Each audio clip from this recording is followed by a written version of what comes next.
So absolutely well excited about the game this evening. Cannot wait. Friday night, sun's out. Really looking forward to it. It's going to be superb. And I think United are going to go down there tonight and do the business. We're not having another game for another 24 days. So come on, lads, we're going to smash it. Come on, United. Man United, Bournemouth. Oh, me. I've just got a bad feeling about this game. You know, it's a team we expect to beat.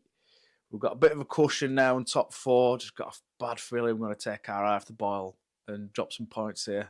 We'd better get a result, to be honest, because we've got to watch all the games come in this weekend. We're playing on Friday. We've got about a month until the next game. So imagine sitting for a month on a loss. Oh, my God, mate. However, remain positive. I'm going to go 3-2 Man United. Come on, United. Back again for P. Match prediction against Bournemouth at the Vitality Stadium. Yeah, I have been happy hunting ground first week in going for 2-1. Win United up the Paddock. Are we doing okay? I'm going to go 3-1 Manchester United with a Casemiro hat-trick. Sorry, that's my dog. I hope you didn't hear that.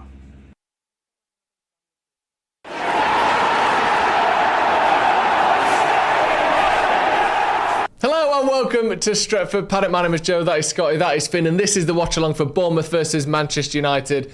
We saw a little bit of Jay there for the first time in a while. That was nice, wasn't it? We all remarked on that. Lovely stuff to see Jay. He's going to be back next week, but before that, there's so much to do. Forget Jay. Man United are playing tonight for the last time in 3 weeks and a bit. Ridiculous. But first of all, Scotty, how are you? I'm very good, thank you. Yeah. Jay looked fresh for a man who's just had a new child. He did look He's very obviously fresh. not doing any of the For a man work. that's just given birth, that is... Yeah. Well, we actually recorded that 6 or 7 years ago. Right, okay. Just because we're just planning ahead, obviously. So we recorded 6 or that. 7. I think it was just before Solskjaer was announced. We got him to record that and said, we'll use that in the future if you're not in. Right. So I think we've done every game up until 2050. Right, okay. Because obviously you don't know when you're going to be ill, off, whatever. So that was one that we happened to pull out the old bag there. Finn, how are you? Yeah, very good, thanks, yeah. Good. Excited for this. Are you... We'll get to the team in a second. How are you feeling right now going into Man United games? Because depending on how things are, it completely changes what it's like to be a Man United fan, doesn't it? Yeah, I bumped into my friend and friend of the channel, Stan Chow, on the way down here. Lovely. And he was saying it feels like there's more sort of at stake now as a Man United fan. Okay. Whereas usually we were going into games, especially towards the end of the season last year, there was nothing to play for, was there? And now I think majority of people believe tonight if we win, it does mean Champions League football. So it means like there's more at stake. I think this is like a cup final for us if we're going to have one this season. Yeah. This is as close as we're going to get. Let's get into the team we show, because I haven't actually seen it, although I have heard the word unchanged get floated about a little bit. We've got Senna Lomans in goal, back four, Shaw, Yoro, Maguire and Dallo. Then we've got a midfield classic, Mainu, Casemiro, Bruno, and a front three of Cunha and Burmo and Ahmad. No changes, Finn. No Cesco in the lineup. Yeah. Scored off the bench again. Not enough to start the game. Surprised? Annoyed? Relieved? I wouldn't say I'm surprised, because I think we've come to expect that Carrick doesn't make too many changes, and he does like to play this fluid front three of Cunha and Burmo and Ahmad. And it does have its strengths. I do understand some of the reasons for playing it. When it works, it can be really, really devastating. Yeah. The unpredictability of the way that they take up different positions in the attacking line and kind of fill in for each other and rotate.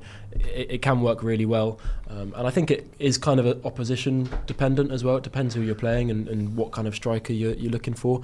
I'm a huge fan of Benjamin Cesco as well, and I think he's done everything necessary to play himself into this side. So I think it's a bit disappointing. I'm sure he'll be a little bit disappointed. Obviously, he's not going to make any big issues. He's not going to kick up a big fuss about it. But as a striker, you want to be playing, you want to be getting as many minutes as possible to get his tally up. So not surprised, but maybe a little bit disappointed. I think when you're scoring it every game as well, I know it's not every game, but hasn't he scored in something like 8 of his or 9 of his last 12 games or something like, you can't do much more than that without being a first name on the team sheet. Thank you very much, Ben, who's brought in a host of different drinks. Cafetiere. That's an interesting one. I keep having a long-standing kind of task of trying to find the biggest vessel in the building to drink out of. The biggest I've got to so far is this 1 litre cafetiere.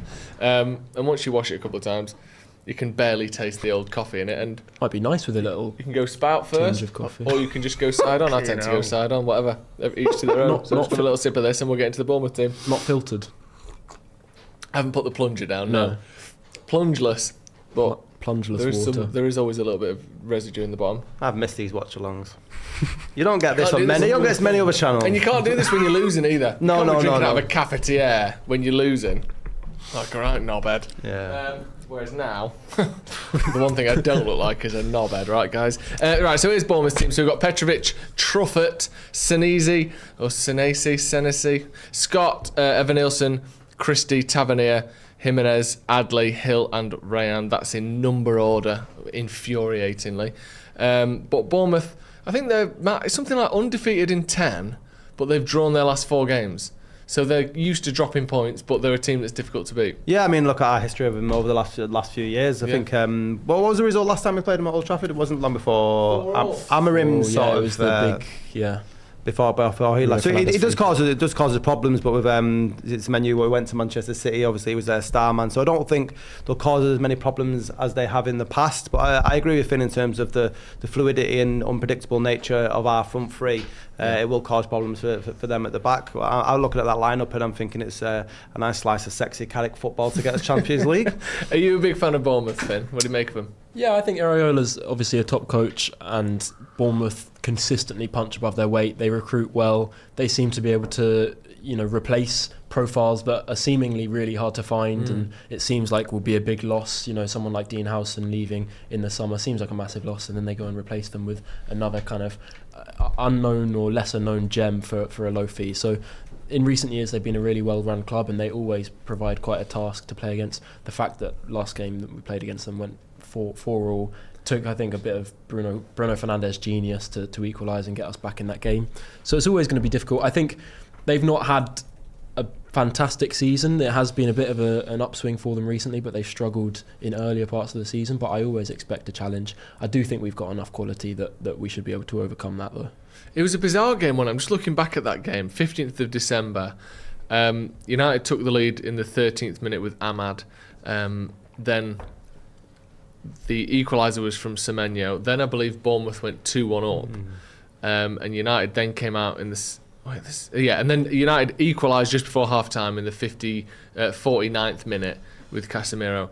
Then they got the lead and made it 3-2. Then we went 4-3 up, came back, didn't we, in those 2 goals in 2 minutes. One from Bruno, was it a free kick? I believe it was. Really nice free kick. And then Cunha got what looked like the winner, and then Krupi got the goal in the 84th minute to tie it up. It was just absolute carnage, back and forth kind of game, wasn't it? United had 24 shots to their 12, 56% possession as well. I remember thinking United played really well for big chunks of that game, but much like seemed to happen under Amarim every week, regardless of how well we played, we didn't win. Yeah. I don't know, it just was a weird situation. Like I said, I remember that Semenyo goal, that was one where Aidan Heaven didn't quite close down that near weird post kind shot of timing issue, enough. But all in all, it was a pretty even game. It was a very exciting game, and one that, if we see a repeat of that tonight, I would expect United to have just a bit more quality in order to close that game out. But what we have seen under Carrick and the coaching staff is that United are much more difficult to play against. Like in that game, they had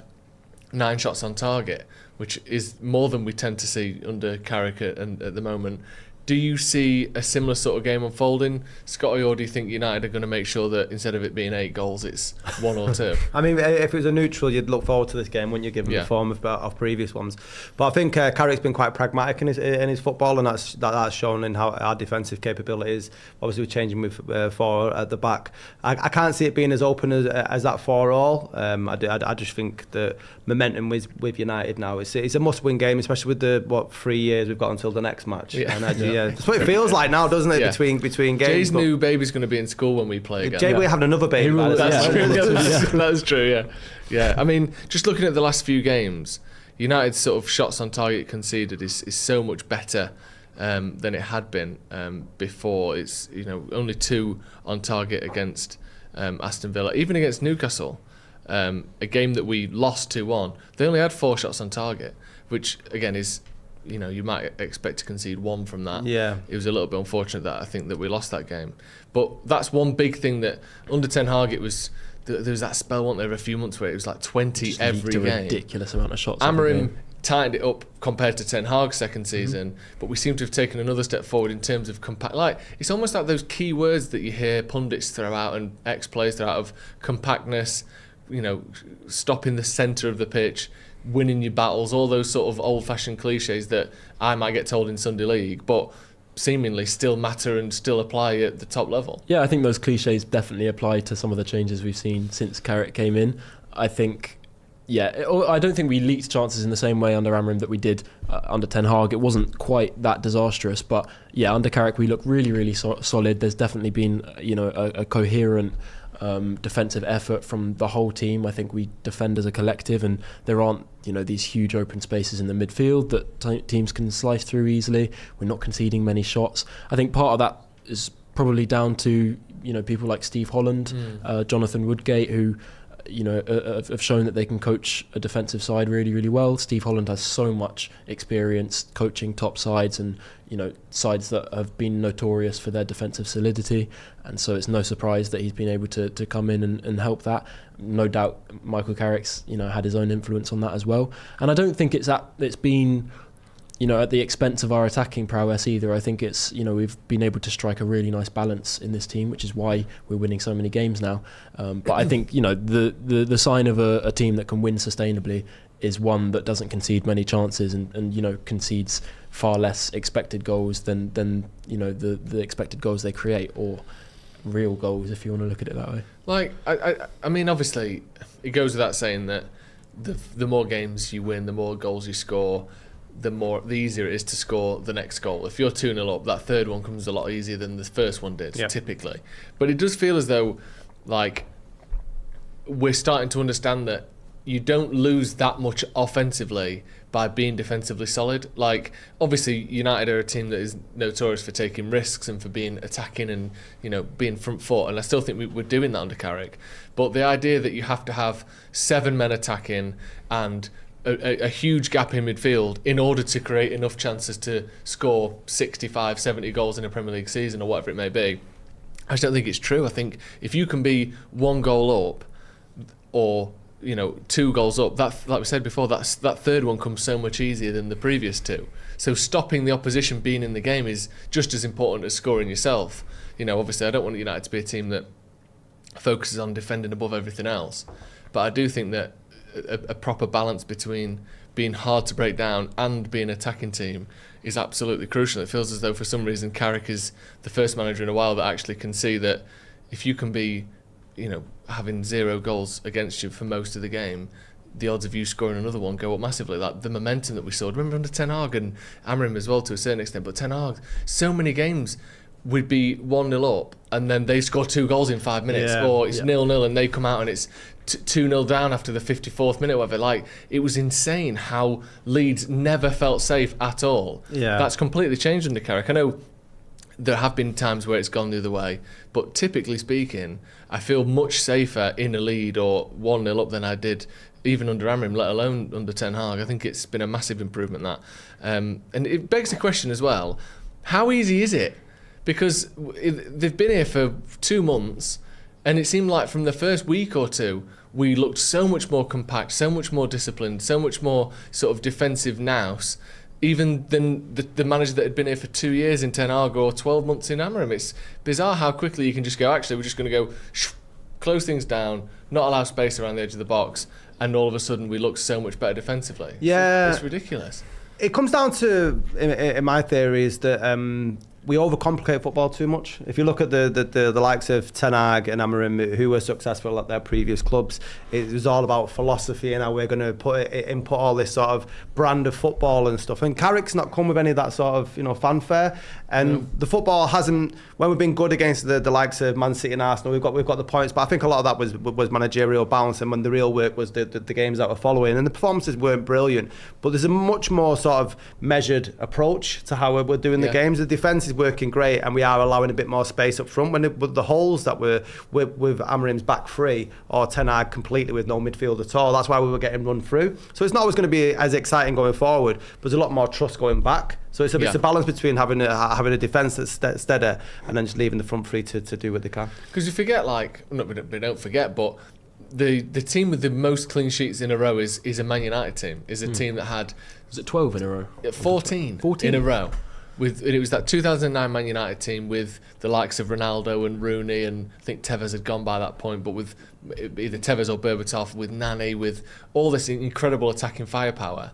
And yet, the foundation of that title win was that chunk of games where we didn't concede for 3 months, basically, in a row. Like, you have to have...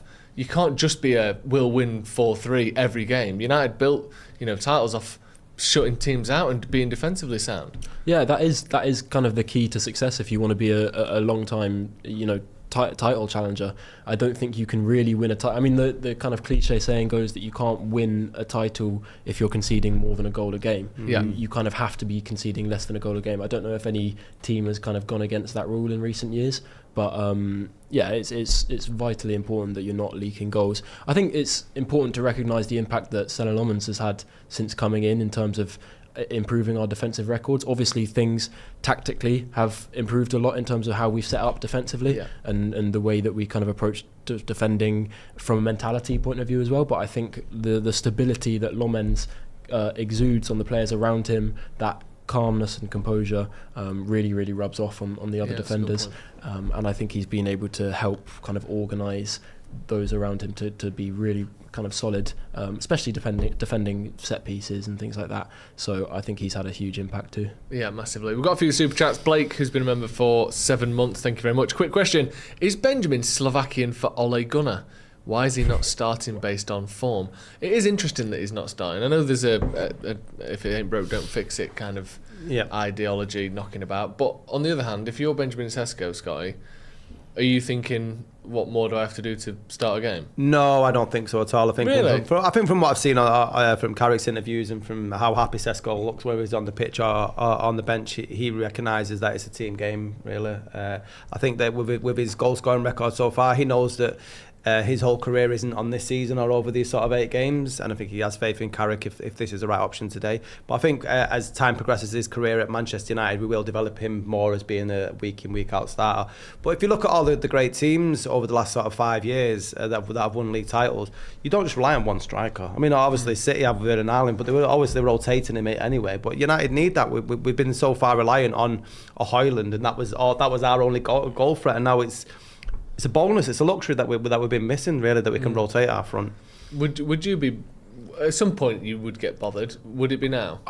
No, I think I agree with Scotty. I think at this point he seems fairly content and understanding of the situation and his role in the squad. He doesn't seem unsettled or too pissed off that he's not getting picked the first time. It's almost a little bit paradoxical, because I think the more he scores off the bench, it feels like the more likely he is to be on the bench, because he's viewed as that kind of trick up Carrick's sleeve. If he needs to change a game late on, he knows that Cesco is the type of player who will be driven to do something off the bench. So it's difficult, because the more successful he is in doing that, it almost feels like he's not going to be able to get his start as a result. I don't think it's a situation that's cause for any real kind of qualms or any issues at this point. Obviously, if months go on, he continues scoring off the bench every game, and United struggle when he's not on the pitch, it would get a bit weird. But I don't think we're at that point yet. So I think it's a positive. I think it's a bit of a testament to his character as well, Cesco. Yeah. Because there's plenty of play. I mean, obviously, you think of Ronaldo and the kick, the sort of the fuss he kicked up when he got subbed or dropped. Obviously, that's a very different situation. It's someone at the end of his career who is trying to get as many minutes, as many goals, as much as they can. But even think of some of the younger players we've had, and I don't really want to pull too many names out of the hat, for instance, but like, we've seen players have a go at managers for not picking them. Jadon Sancho kind of did that publicly, didn't he? I think we've seen Garnacho as well, looking pissed off to either not be played or to be subbed off. And I think we sort of take for granted the fact that you look at that team there. If you said, who are the knobheads in that team? And maybe behind the scenes, I'm sure someone is a bit, can't be arsed with this guy. But it's not a team that's full of prima donnas and mardy arses anymore. No. I think for too long you sort of have to, you think you have to accept that everyone's going to throw their boots down or the water bottle down when they get subbed off. But it doesn't have to be like that. Like, we've got players here like Benjamin Cesco, who, if you compare his career to Jadon Sancho's, similar age when they arrived, similar fee when they arrived, and in terms of the attitude that he shows when he's playing or not playing, it's just worlds apart. The whole squad feels, if nothing else, I think Amorim has done a good job, and not just Amorim, this is more on Ineos and you know, the people they employ, of making a team full of players where you think, I think every single one of you are decent people and you seem to have a decent attitude. And that is such a big starting point when you think about rotation and all that. It wouldn't even cross my mind that Cesco's going to throw his toys out the pram or do an Instagram post saying how much of a dickhead that Michael Carrick is. Yeah, I think that's... I wouldn't even consider it. Yeah, I think that's been clear with Cesco throughout his whole kind of early career at this point, because he's a player who Europe's big clubs have been aware of and interested in since he was maybe 17. You know, he's always been a bit of a wonder kid striker, and I know that United have gone in for him in previous seasons, as have Chelsea, Arsenal. I think he's had big offers and chances to leave, but him and his entourage have said at different points, no, we don't feel he's ready for that step. We're going to be patient. We're trying to be calm about his development, make the right choices. And I think he does seem like someone who has a very level head, really understands what he wants and what direction he's headed in as a player, and has a real kind of long-term outlook on his career. So I don't think he's the type to kick up a fuss. I think he'd be more frustrated had he still been on that run where he wasn't scoring goals. But I think with what's happened recently under Carrick is that he's set his stall out, and we all know what is achievable. Yeah. Whereas I think when you look at the likes of Sancho and Garnacho, when they were sort of throwing their dummy out of the pram, they weren't playing well when they're on the pitch or off the pitch. Which is probably just more infuriating than being on the bench but scoring every week, isn't it? I think when you're a striker, we've gone from, I mean, I guess everything goes in waves, but the sort of Wayne Rooney type striker that wants to be on the ball all the time, that is a creative kind of genius that drops deep to get the ball because they just have to be on it and you know, play like that. There aren't many of those. Even someone like Aguero, who liked the ball at his feet, who would dribble with along the front of defenders and come short and all that.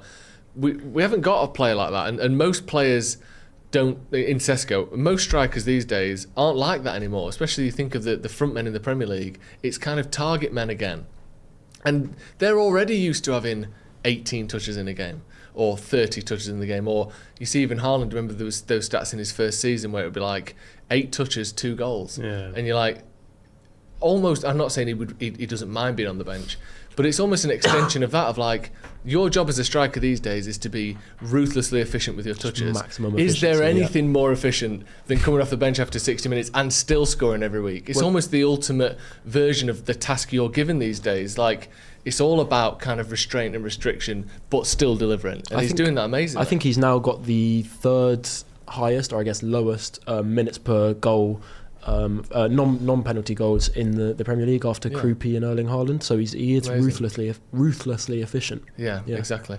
Using the same 11 every week feels like a red flag, says JC. I would agree with you, and I predicted that Cesco would start, and I would have started him. My only thing I would say is, other than Cesco, who would you realistically start out of those players? Mason Mount, maybe, but he's not fully fit, and now it's a straight swap with Bruno. It's less likely. Xerxes at no point has shown that he's a better player than any of that front three or Cesco.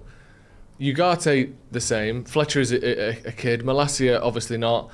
Aiden Heaven potentially could have come in for Yoro if you preferred him, but obviously not with Bayindir or Fredrickson after that. Like, there's only really Cesco and then maybe Mount, maybe Heaven that you would realistically even change. If we had a better bench, I think we would have seen more rotation.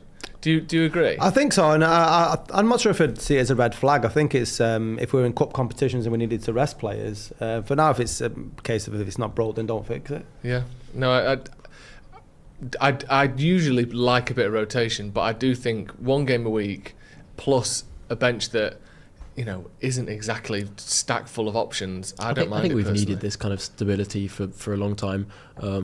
Amorim did well to manage the squad and keep it fit, but I think there was at times maybe too much rotation and unpredictability. I think this squad desperately needed a bit of stability, and we're winning games now, and so as long as players are staying fit and we're continuing to carry on our momentum, then I don't think it's a red flag. Hoshua 7 says mentality is the best ability, which is Ronaldo always says availability is the best ability, and obviously mentality isn't an ability, but it's good though. Visit stretfordpaddock.store, all of our merch, loads of good stuff on there. Make sure you go and check it out. Just looking at the season as a whole, in the league at the moment, United are 3 points clear of Aston Villa. United are 5 points clear of Liverpool and 6 points clear of Chelsea. Obviously those teams in 4th, 5th and 6th respectively. I saw an article today that if basically anyone goes through from the next round of European fixtures from England, whether that's in the conference, whether it's the Europa League or the Champions League, England will be guaranteed that 5th spot. So it's almost certain that 5th spot will be going to an English team. How confident are you that we'll get Champions League football next season, Scotty? I odds on, really, that we'll finish top 5, but I don't think we should be relying on sort of floating around them positions, and we should be aiming as high as we can up the league. But like I said earlier on in the preview, I was like saying that tonight's game, if we win it, then I think it puts us 6 points, is it, or 9 points from It'll be 9 points away from Chelsea. And they've got a game in hand, and we've still got to play Chelsea. Yeah. So we could draw against them reasonably. And I just think tonight is the game where we secure Champions League football. Would you agree Finn with will sing the anthem at the end. I will. The whole thing? I've already agreed that I'm going to be singing the whole thing. From start and to you've finish. got a one-man kind of tent with the flag on, like they do in the centre circle. Yeah, I'm right up for it. I do think this game almost puts us beyond any reasonable doubt if we were to win it. Yeah. I just think it would, the rest of the season, something absolutely catastrophic would have to happen for us not to get Champions League football. And obviously anything can happen, it's football. Yeah. You can never be too sure, but I just think we're almost there. Oh, it's close, isn't it? The problem is 2 bad weeks and all of a sudden we've almost fifth. That's been the case for many weeks, but I think we're almost getting to the point where that's no longer the case because other teams continue to drop points every week. That's true, and expecting Villa, Liverpool, and Chelsea to capitalise every given week we don't is looking less and less likely, isn't it? Because Liverpool went on a decent run but have lost and drawn their last 2. Chelsea have only won 1 of their last 5. I was speaking to Rory Jennings, obviously Chelsea fan, TalkSport, the club, all sorts, the other week, and he was saying, I said things look pretty good under Liam Rosenior, it's a bit cringy or whatever, and he was saying we've had a really easy run, like we've just started this difficult run. I think it was 3 or 4 games ago, 2 or 3 games ago, they just lost 1 or drawn 1, and he was like, when we play against good teams we're terrible, and then looking at their form in the last 4 or 5 games, they've got battered twice by PSG. They've only won 1 of their last 5 league games. They are massively struggling after what was, I think, 5 wins out of 6 to start Rosenior's time at Chelsea. And I think fixtures-wise, theirs isn't particularly easy. They've got Everton away really tomorrow. Then they've got City at home after that. And then they've got United away, Brighton away. And then it's Forest at home, Liverpool away, Tottenham at home, Sunderland away. They're done, man. That's it. So it's going to be very difficult for them to get top 5. I think the way they're playing against those better teams. We were talking before about like how the togetherness of the United team, but if you compare that with Chelsea and the reports that are coming out of there each week, and I'm not going to say anything because Garnacho's gone there, it seems to have upset the apple cart. But you've got players like Enzo that was saying that he may be leaving in the summer despite him having a 6-year contract and stuff. So they seem very much a club in turmoil, whereas Villa are dropping points, like I said, Liverpool, where United are the informed team. Tonight with the 3 points will be enough, but again, I think with the 3 points, the following games, the momentum will take us on, and I'd be surprised if we didn't finish the rest of the season unbeaten. Really? I think we could. Unbeaten. I don't know if we'll win every game, but I think we could. Yeah, I think we could. You shocked me there, but I think Lomans has only lost like 2 games, maybe 3 now. I think in the league since he arrived in like 27 games or something. Yeah. Like United haven't lost many. I think we lost 3 of the first 5 or whatever it was, and then we've only lost 2 or 3 since then. So obviously it's too many, but I don't think it's ludicrous to think that we might not lose for the next 8 because we have been on runs very, very similar. Even when Amorim was here, I think we'd only lost 1 of the last 10 before he got sacked. Yeah. Like, it's not as though we get battered every week, is it? KW1998 says, Arsene Wenger and his band of merry gooners. That's what they call Arsenal now. That's the official long title. Wenger, right? Yeah. Anything is an ability if you apply it for better or worse. That's almost life-changing advice, that, isn't it? What's a bad ability?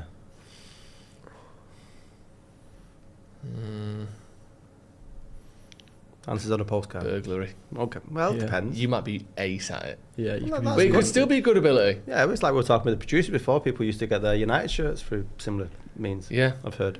Anyway. Some of the comments are not great. Some bad ability, culpability. Yeah. Take some bloody ownership of the situation for once. Just looking at United's squad, the midfield, I know we talk about it a lot. How fragile is this team in terms of injuries? Because that's the one thing for me that I think could fuck up the rest of the season is, does Casemiro get injured? Does Bruno Fernandes get injured? Specifically that midfield. If we or maybe less so the attack because we've got 4 players for 3. But is that the one thing that you think could mess things up if we were to have a, hamstring injury to Casemiro or something like that? Yeah, it's the clear threat. I think if you look at this squad at the moment, that's kind of the weak area, and it's why the midfield is such a headline ahead of the summer. We could be looking at bringing in 2, maybe 3 major midfield signings. Right now, I think this balance between Casemiro, Maino and Fernandes almost feels perfect. It almost feels like something that you just don't want to alter or touch. But we know that we're going to have to replace Casemiro in some way in the summer. So it's not going to last forever. And recently their injury records have all been pretty good. But again, anything can happen. So suddenly one of them could pull the hamstring, be out for almost the rest of the season. And you're looking at Ugarte, Mount, who is a good player, but doesn't necessarily fit clearly into any of the midfield roles here, or then an academy player like Tyler Fletcher, who I think's got a lot of potential, but again isn't kind of a ready-made option. So if there was an injury, it would be a bit dire, I think. Yeah, Tell you what's fragile, Joe. What? My heart. Why? Because this whole Casemiro, the romance is coming to an end. It's like when you have a holiday romance, and you're like, you meet on the first couple of days, you've got 2 weeks. Yeah. And you want to make the most of every single game. If he gets injured, on a bomb, and that's the end of his United career. What would that be the equivalent of the holiday romance? That it turns out she's leaving tomorrow. She's leaving, and you've got a week 2 weeks before left. you are. Yeah, or she's give you the clap. Oh, or that. Yeah. That would be if he gets an illness that goes around the squad. There we go. We've got 5 or 6 players out because of food. Casemiro made a big batch of some sort of bad tilapia or something, and everyone's. I'm going to be gutted though, aren't you? You're going to be so sad. Yeah, I'm going to be gutted. Yeah. Has that been slightly kind of buoyed by the news around Mainu and Maguire, which was today from David Ornstein? Very United are close to agreeing a new deal for both players. The Mainu one, I assume, would be a 5+1 year, because that's just what you would do for a 20-year-old. And Maguire's, I think, is supposedly a 1 with an optional 1. Both good news to you? Yeah, brilliant news. Obviously, the main news, one of the future stars of United, and I think Maguire, even when he's away from starting, is a great presence around Manchester United. He's been a utmost professional all his time there. He's such a roller coaster of a career. He has that bit of a renaissance under Amorim, doing Cruyff turns in Europe and stuff. But he just seems like such a sound bloke. So I think we've got still a young defensive players coming through, so I think it'd be great for them to look towards in terms of leadership. Both players started all 9 of Carrick's games, and both players announced today to be in the England squad as well. Obviously no coincidence there. It looked like Mainu in particular could have left in January, let alone end of the season. How good are they, do you think? Because Maguire, Mainu, there seems to be arguments about the level of talent there. It feels as though people have, for some reason, really quick to say, Mainu wasn't himself today. And Maguire obviously seems like everyone likes him now, but that obviously hasn't always been the case, has it? Yeah, I think there's still kind of this increased scrutiny around Mainu's performances. I think everyone's watching him with a very keen eye. Hopefully this kind of resolution around his new contract will put a bit of that to bed. I think the fact that his long-term future has been up in the air at points has made the conversation intensified around him, and I think his place in the squad became a very kind of divisive source of debate for Amrim in and outers and different parts of the fan base. So I think it's a real positive to have them, have his future clarified. Same with Maguire. He's such a respected and important part of this squad. And in terms of how good they are, they're two absolutely key players in, at the moment, the most informed side in the country in the league. So I don't think you can kind of overlook just how important they are and how good they are. And it's no surprise to me that Thomas Tuchel has included them in the squad. Maguire, what he's done for England in the past, he always turns up, always does his best for the England top. And Mainu, what he did in the Euros was incredible. He became maybe one of the 2 or 3 best players for England in the knockout stages. I remember that game against the Netherlands where he really kind of announced himself and everyone was saying he absolutely has to start the final. So they're two fantastic players, and I think it's a huge positive, especially to get these. Obviously, the Mainu situation has been ongoing for a long time, but to get these situations clarified quite early relative to the summer, I think is a good thing. So we can really plan to recruit around those positions and build the team around Kobbie Mainu, because I think that's what you do when you have a player of his quality. It's amazing with Maguire as well. Like, I think he's like, we all know what his weaknesses are. Well, pretty much. Hasn't got that great acceleration and pace. His his passing is good, but it's not Lisandro Martinez levels of good. But I can't think of a time in the last 8 games where he's been remotely caught out. No. I do genuinely think like so much of a centre back's job, off the ball in particular, because obviously Martinez is just a level above everyone when he's on the ball, regardless of the manager. But off the ball, in terms of defending, so much of a centre back's job is helped by the players around him. It's like a goalkeeper, but to a slightly lesser degree. Like, I can't think of a time when he's been ran past, when he's been dribbled past, when he's been beaten to the bounce. I can't think of any. Like, I'm probably going to have an absolute stinker today. I've said this, but I feel it's almost been flawless. Doesn't necessarily mean world class and perfect, but when you try and think of the flaws in his game since he came back in under Carrick, I can't think of any really. He's been excellent in every game. He's at a point in his career where he's got so much experience under his belt that he's really found that balance in his game in terms of knowing and understanding what his own weaknesses are, adjusting in the necessary way in terms of his positioning, reading of the game. He has so many years under his belt. He's not going to be made to look stupid. There were, in his early years at United, definitely some howlers, definitely some big mistakes, and maybe some of that was down to the environment and down to those around him, but I think his game has really become quite polished as of late, and he's really kind of come up a few levels in terms of that understanding of the game and understanding of himself. So he's now absolutely top, and you don't expect him to make mistakes, and you don't see him as a weakness, even when we want to play a bit of a higher line, even when he's facing pacier wingers or forward players who maybe typically you'd associate with getting the best of him.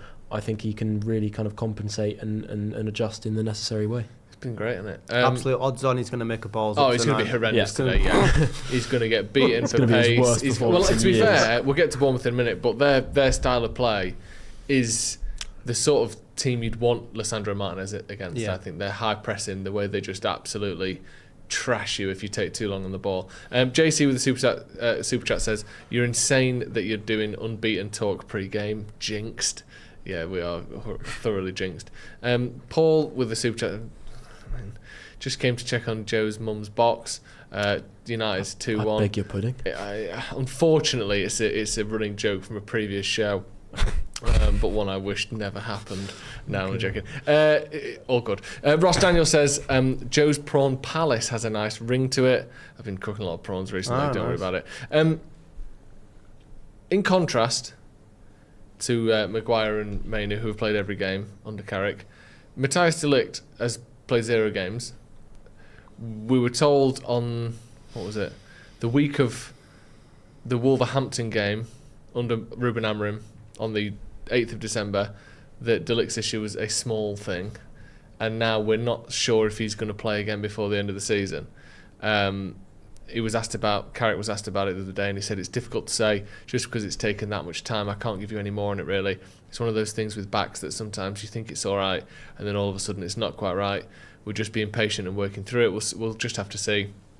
Obviously, we'll give him time to try and get him back as quick as we can, but it's really difficult to say. I'm not trying to hide anything. Literally, at the moment, we don't know, so I'll have to wait and see. not good, is it? Whatever's going on with Matthias de Ligt? No, not at all. I mean, and it sort of makes you, get the answer as to why Juventus and Bayern Munich sort of wanted to get rid of him, because he had bad injury reforms there.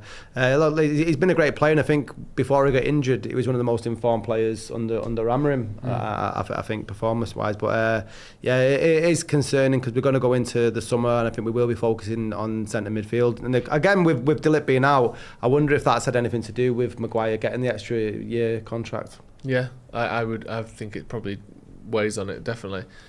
How worried are you? I can't even really think of that many comparable situations to this. Malacia comes to mind, but yeah, his standing in the squad wasn't as significant as the role that de Ligt was playing for us. I think he became one of our most important players in the first half of the season and was doing excellently, especially defending. In the box, he was fantastic, and yeah, it's really concerning when you hear so much doubt around him. Even Carrick kind of admitting they don't really know, and they can't really attach a time span or any real detail to what's going on. It's a bit scary, and I think back injuries are always a little bit complex and hard to manage, and there are often a lot of kind of unforeseen errors when dealing with them. So yeah, it doesn't feel like he's going to be coming back anytime soon. And if you spend that amount of time out with a back injury, sometimes that can have really kind of long-term impacts on the rest of your career, just from a mobility point of view. Because I think de Ligt's quite a mobile, quite a fast defender, but an injury like that can really kind of scupper you. So fingers crossed that's not the case. They're weird as well, backs, because they're the sort of injuries that at times you're expected to play through and have injections and play in it, because it's not, obviously if you sever your spinal column, that's going to put you on it's the unfortunate floor. But typically speaking, back pain is something that is often thought of as just part of the part wear of and tear, have an injection, yeah, play through it, whatever. You often hear players after they're retired talking about the back pain they had while they were playing and the calf injuries or the hamstring injuries that came as a result of it or whatever. But yeah, it is very worrying, because not to have a time scale, not to have like it was this and then we've done this and now we're waiting for this. There's been no mention of what it is, and it seems the more digging you do, the more digging journalists do, that we almost don't know exactly what is going on with him. Amorim said he'd be back on Monday. Yeah, exactly. Like that was the 8th of December. Yeah. So it's been 3 months since then. And obviously, no closer. He's not back on the pitch. He's not back running. I think he's doing gym work and stuff. But he will have been doing that from the start. Do you believe Carrick and the club? Do you think they did that? They don't know what it is. I've never ever heard anyone get injured and for this long, and the manager come out and say we don't know what it is. Like that's not much. Doesn't give you much faith in the. I think they obviously know it's a back injury. I think, and I'm sure they probably know what it is that's causing the issue to a certain extent. Yeah. I think the thing that they probably don't know is why it's not getting better. I think they don't know that, because if they did, I think we'd have a better time scale, we'd have a better way of fixing it. If it's something like maybe like a slipped disc or like a something hemorrhaged, I think that can be really hard to tell when that, because you kind of have to wait with things like that. Often it's hard to do surgery because it's so delicate. So I think. But you'd say slip disc, wouldn't you? That's what that's. I guess so. You wouldn't have to say. Just the ambiguous about it is weird. The ambiguity. Because and although with Carrick, he's not someone that likes to go into kind of punishing detail on things, as he sort of goes through his press conferences a bit more kind of. Well, I think it sounds like that's kind of the most he's said about it up to this point. I think it's because he's been asked so many times. That's the first time he's come out and said, actually, I'm not hiding anything. We're actually just not sure. So it is a bit weird. I think from our point of view, though, is that with him being injured, centre defence is probably our most. We're well stocked in that position. Yeah. We've got 5 players where you wouldn't mind any of them playing. Like you were saying before, if Casemiro or Mainu get injured or Bruno, with you guys that sort of drop down, is more worrying. So we're all right. So whilst he has got this mysterious injury, we're all right for now. Yeah, exactly. And also imagine Bruno and Casemiro and Mainu got injured. Then it's like we've got 2 injuries at centre back at the minute with Martinez and de Ligt. If we had 2 injuries in midfield, like Bruno and Ugarte, that would be a big concern. Yeah. James Barry, who's been a member for 27 months, says, when are we having an intervention for Joe's prawn addiction? It's not an addiction. I believe there was a pricing error at Sainsbury's. It's a fancy. And their Jumbo XL King prawns, frozen, were one of the cheapest per kilo of any seafood on the market. What have you been doing with them? I've made a prawn jalfrezi. I've made a prawn korma. I also made a large prawn boil for my entire family. I just boiled up 70, 80 head of prawn and dipped them in butter and horseradish with some crinkle cut fries and some cornbread. I had prawn ramen this week. Ooh, yes. Where was that? I can't remember the sushi joint in Didsbury. I can't remember the name of it. Very good. Not. I think I've been. It begins with N, I think. I haven't been. Guts Doyle says 3 points is nice, but nicer is being excited to watch my team on a Friday night. Let's hope we never have to go through a hell like that again. It was pretty dour, wasn't it? Pretty poor, difficult under Ruben Amorim. Even though, there was a lot going on. The lack of wins was remarkable, really, wasn't it? Yes. Yeah. We've got 15 minutes to go. I'm going to do score predictions a little bit early today because I just want to do them a bit early. Finn, talk me through this one. How are we looking? I am going to say 3-1. 3-1. I think it's going to be tight to start with. Maybe 1-1 around 60 minutes. Okay. United score and then Bournemouth commit a little bit more and we hit them on the break. Cesco off the bench. 3-1. I love that. But Bournemouth can play good football, and I think they'll come out and I think they'll actually score first. I'm going to go United 2-1, but again, like Finn, I think Cesco off the bench. New era Solskjaer. Just every single week. Get your score predictions in the comments as well. I can't. We say it a lot, but I can't wait for Cesco to finally score one of those bangers that he scored in the Bundesliga. I know, just an he's got it in his rifle. locker. Yeah, he's not had one of them yet, really. Or like an acrobatic one. Yeah, because he's done it quite a lot. He's got it in his locker. Yeah, like a nice weird volley or something. Yeah.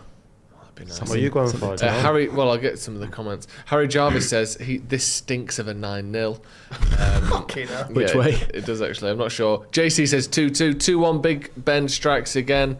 Big Ben strikes 10. Would this be his 10th goal of the season? In the Premier League, I think yeah. it would. That will be our review title. Will Big Ben strike 10 tonight? That'd be good to know. Gary Gill, keeper with that one. Boise Mike says 2-2. It would be 3-2, says Mighty Gamer. It would be. It would be. If it's 3-2, then it would be. Then it would be, yeah. 3 for 2 on prawns in Asda. So I thought that was a score prediction. I just saw 3 and 2 and got excited. But that is very, very good to know, actually. These prawns, right? Sorry to go back to them. Are they like king prawns? They're the big boys, yeah. Big boys, yeah. They were 'cause you don't want cheaper the little than. ones. Do you know, like the cheap, really cheap small ones Yeah. that you would only put in some, like maybe a prawn a little mayo or salad, something? Yeah. They were cheaper than them, right? I think it was a price per kilo. So how much did you walk out with? Well, I bought one bag. I thought I need proof of concept here. Yeah. Are they any good? Are they clearly rancid? Which is why they're going for cheap. Had them. What did I make with them? That was the. What shop is this? Sainsbury. Okay. I thought you were an Asda man. I go wherever the prawn flows. Wherever the prawn Got them. They were excellent. Then I bought 7 bags of them. 7 kilos of prawn? No, they're like 650 gram bags. Right, okay. So What does that roughly work out 4 kilo of prawns. And I've just been. Lizzie's absolutely sick of it, but I could eat prawns with anything. They don't taste anything. It's just chicken of the sea, isn't it? 1611 Connor says 4-2 win United. Threw a 5 on it at 33-1. Let's go. That doesn't feel like it would be 33-1, does it? 4-2, but I guess it is pretty rare scoreline. Yeah. I wouldn't mind seeing a few goals tonight. Need a couple Bruno assists. Now that's the other thing I wanted to talk about. Joshua says Joe Tiger Prawn King, like the Tiger King. Do you remember that? Yep. I never watched it. Bruno Fernandes, 16 assists. Yeah. Yep. The record in the Premier League is 20. It's been one of those records that it almost feels like you're not allowed to break it. As soon as a player starts getting close to it and people start talking about it, the assists dry up. I saw a graph the other day, and I might be wrong here, but I think it was like players after 30 games in a season. I think Ozil had 18 one season, or 17 or 8. Like, basically needed 2 to equal the record, and he never equaled it. And what was Salah on? Like 19 with something 10 like games. I think left it was or something 18 again. It was something 18, very similar. yeah. Like, it does seem a little weirdly cursed. hard to break it. Is it De Bruyne who's got the... De Bruyne and De Bruyne Henry have and both Henry. got it. Yeah. Wasn't all of Henry's were non set piece as well. You say that, but I don't know. then I did see a Twitter thread of Henry putting a few corners in that were getting headed in by Sol Campbell, and I thought, I don't know if they were tracking it very well back in those days. Dubious. Yeah, but either way, it's a remarkable season he's having, isn't it? Just unbelievable. He's the best midfielder on the planet, I think. Yeah, I agree. Who else could you swap him for and get the same amount of just in terms of importance and in terms of output as well? In his position, no one. In today's game, no one. No. You know, I think in years gone by, obviously Kevin De Bruyne is the other player who stands out as that just kind of out of this world number 10 who can do the output as well as all the other things that you need your number 10 to do. Yeah. But I think, you know, now that he's fallen away, also just the nature of today's game, I don't think there's room for many top end number 10s. I think Bruno stands alone in his position. I think he's the best in the world. So he's equalled Eric Cantona's record. So he's United's highest assist in the Premier League season. And Cantona got it in his first season. So I think the one that we get compared to is in a 38 game season, because obviously then that was 92, 93. Was it 42 so games? Beckham was on 15. Beckham's was 15, and Nani was on 14. Underrated season. Yeah, massively underrated. But you look there. I mean, in fairness to De Bruyne, we've got a list here of the top sort of most assists in the season. You've got De Bruyne and Henry on 20, then Ozil, Salah, Lampard, De Bruyne, Fabregas, Cantona, De Bruyne, Bruno. De Bruyne's on there 4 times. Like, he's got 2 16s, an 18, and a 20. Like, it is amazing the output he would have. But you look at all of those seasons except maybe 16, 17, and 17, 18 when Bruno wasn't in the league. But Bruno would get just as many chances created and just as many big chances created as De Bruyne most seasons. Well, I think assists are so dependent on who's... I was going to say, you got to look at the striker, haven't you? Yeah, exactly. He's had Aguero and Haaland in that time, and Bruno's had Martial for most of it. Like, there is a difference, isn't there? Yeah, I mean, even if you go back and look at it, Cantona would have had Mark Hughes, Fabregas, Henry. Yeah, well, Henry at Arsenal, and then at Chelsea in 2014-15 would have had Diego Costa. Yeah. Yeah, some good players. You got to, went, yeah. I mean, Frank Lampard would have been Drogba, would it? Yeah, 04-05, yeah. And Salah was basically assisting himself for a lot of those goals at Liverpool. 4-2, says Ethan. Bruno, 4 assists. It'd be great if he equalled the record today, wouldn't it? Do you think he will break it? Even though there's this weird sort of glowing blue light around it, it feels impossible. Yeah. It feels like you just can't break it. There's something cursed about it. But if anyone's going to do it, it's him, isn't it? And I think with Bruno as well, hasn't he already got the record for most goals in a season by a midfielder? In all comps. Yeah, I think he got like 30. Some people play that down because it was in a Europa League season, but I think it still counts. He's not the only person to have played in the Europa League, no. is he? No. Famously. I'm standing on your headphones there, Scotty. Sorry about that. I will do that again. And I've got dog poo on my shoes, so just use the other one. By choice. There's a lot of prawn puns in the comments at the moment. Let's hear them. One prawn every minute, which is one born every minute. Prawn right Phillips. Yep. That's it. Not that many actually. Prawn again Christian. Prawn of the Dead. Yeah, these are good actually. I don't actually like prawns that much, but because the reason we have them a lot, so no one cares. I know, is because Lizzie's a pescatarian, so she eats fish but not meats. But you're the one guzzling. Well, I'm guzzling them on. I'm sympathy guzzling at this stage. Pity guzzling. I'm pity guzzling because sometimes I'll make 2 meals, but I can't be asked getting home and then making a meat version and a prawn version. Yeah, that's too much. So prawns are where our worlds collide culinarily. Any paella on the cards coming up? I don't like it. Oh, not a fan. Don't like rice. Don't like rice. I don't mind rice pudding. I also don't like, what's the other rice one? The savoury one. The English version of paella. Risotto. Not English. I also don't like risotto. English delicacy. I imagine because I think risotto or paella, it's like getting a curry and stirring all the sauce into the rice. It's quite stodgy, isn't it? Every bite is the exact same texture, flavour, everything. I think paella's got a lot of variety of texture. Got different. Have you had paella in Spain? Yeah, like, not in Wetherspoons. High quality. Give it a chance. Wetherspoons in Spain or no? Yeah. Can I have the that Wetherspoons counts, in Benidorm, yeah. please? Have I had paella in Spain? Yes. Right. Okay. It wasn't very good. You didn't care so I'm for sure there are much better paellas in Spain. It was like a small sort of tapas portion of paella. It wasn't the gigantic you need Whatever. you He's need it from a scraping the vat. bottom. and- No, see, that's I'm sure I proper- would yeah. like it. I just like a bit more variety. And also, I like crispy stuff.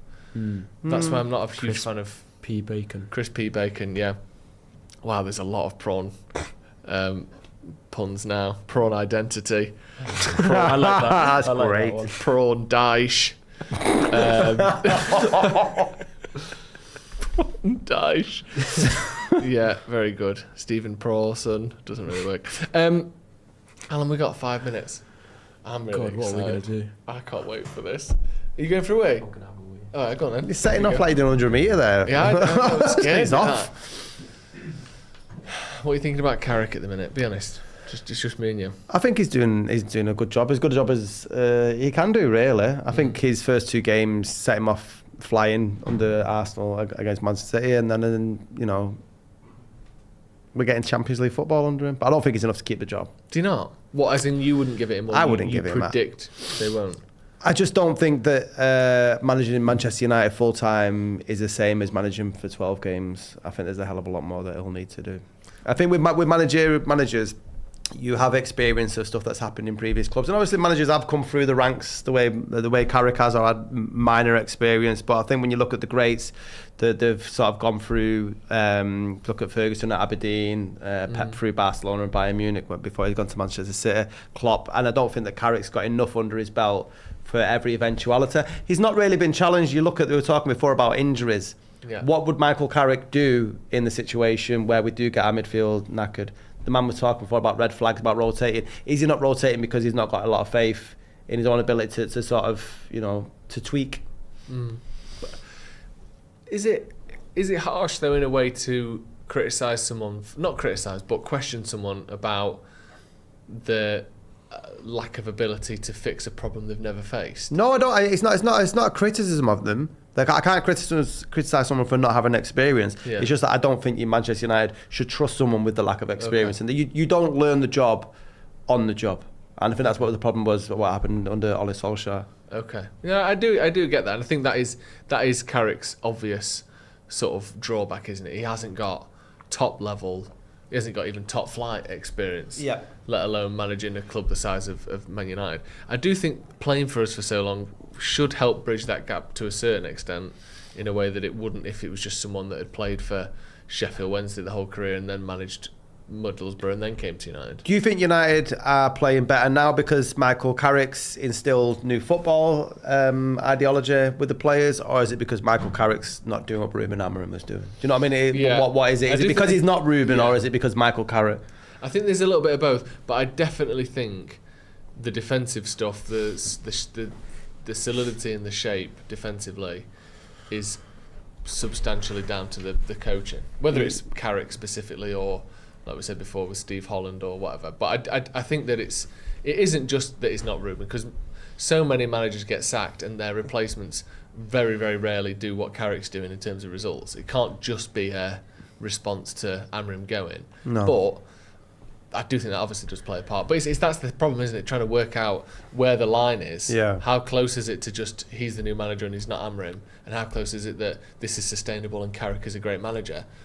That's just up to interpretation, isn't it? I do wonder. But I agree with you in the sense that I think Ineos will be keen to bring someone else in if they can. I think their first choice would be a different manager, but Yes. I don't know who. I think, I think they'll look elsewhere, but I don't think Michael Carrick will be put out. That they will look elsewhere, and if they can't get the man that they want, then I would keep Michael Carrick. I wouldn't go He's for a fantastic fullback option to have. Isn't he? and I think he'd be fine with that. But I think Luis Enrique would be the one I'd be going for. If PSG can win the Champions League again this year, I'd be throwing every single thing at trying to get him. It almost feels like he would be more willing to leave if he did something like that to end on a real high there and then move on to a new project. He's the one that stands out to me as the manager that you get at any cost. I think he's the only one that has, so few red flags and so many obvious positives. I think the rest of the managers on the market all have their own kind of major stumbling blocks that could, cause problems at Manchester United. I think he's the one that you've got to try everything for. Or if Brazil have the worst World Cup ever, I'd take Ancelotti. Is that because you just love him? or because Do you not love him? No, I do love him. But I don't know how suited his football and he is to Man United. He's He's obviously got incredible pedigree, but yeah. Sorry, go on. No, I was going to say because his whole always about letting players express themselves. That's why. I mean, that was the difference between him and Alonso, where Alonso gone into the Bernabeu and been in like quite a dictatorship, while the rest of them is like, yeah, well, Don Carlos, let us do what the fuck we want, and look what happened. It feels quite Manchester United. He does, yeah. Well, There's quite that maverick about him, and so. Right, we're about to kick off. Some great prawn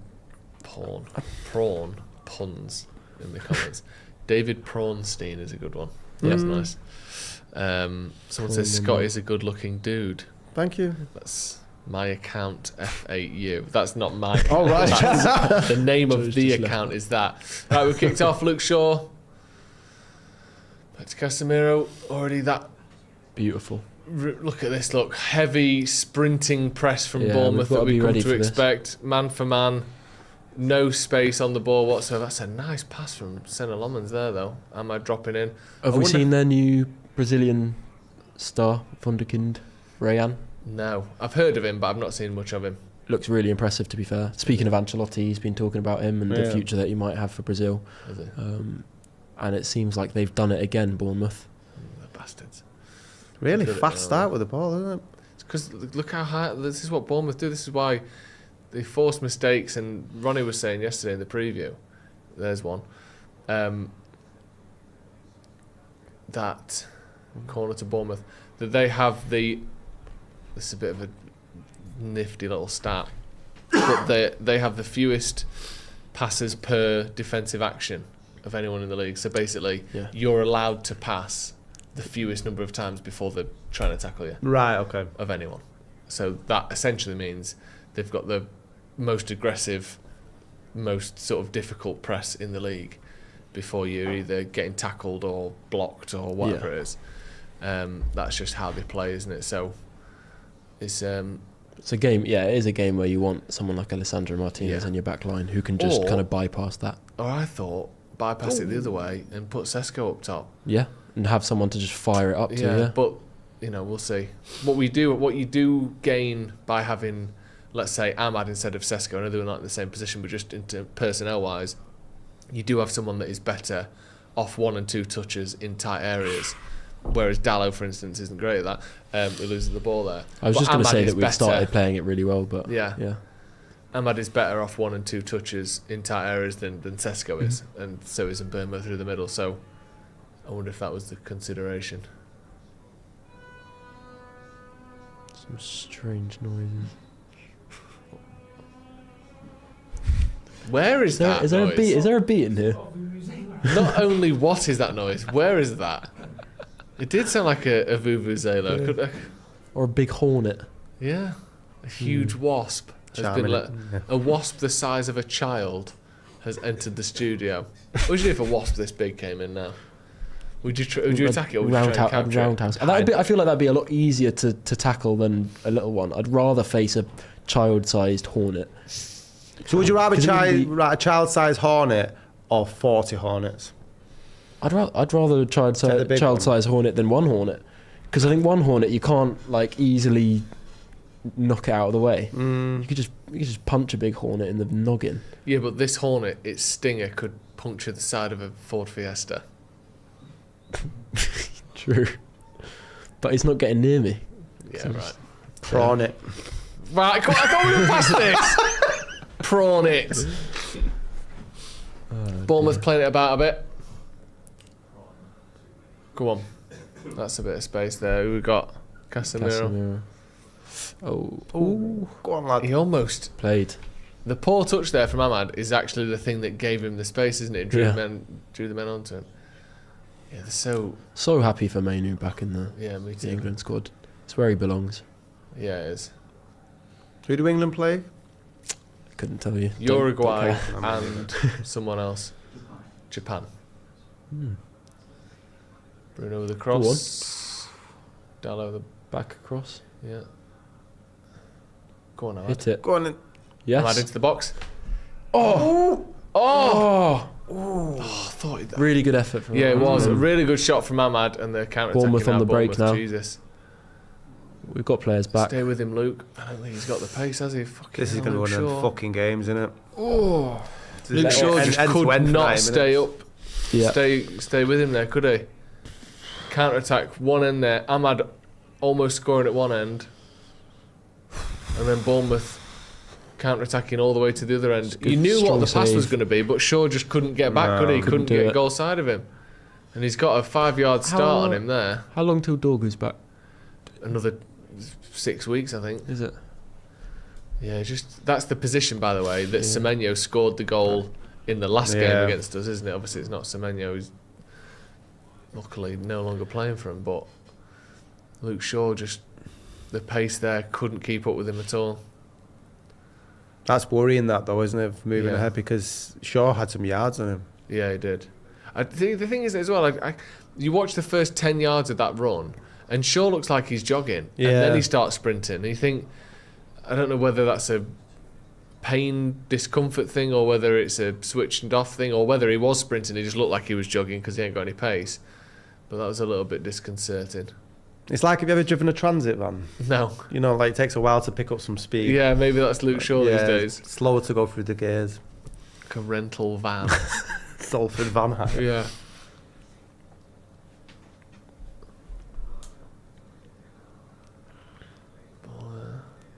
Yeah, they look dangerous on the ball, don't they? They've got some ideas. Yeah.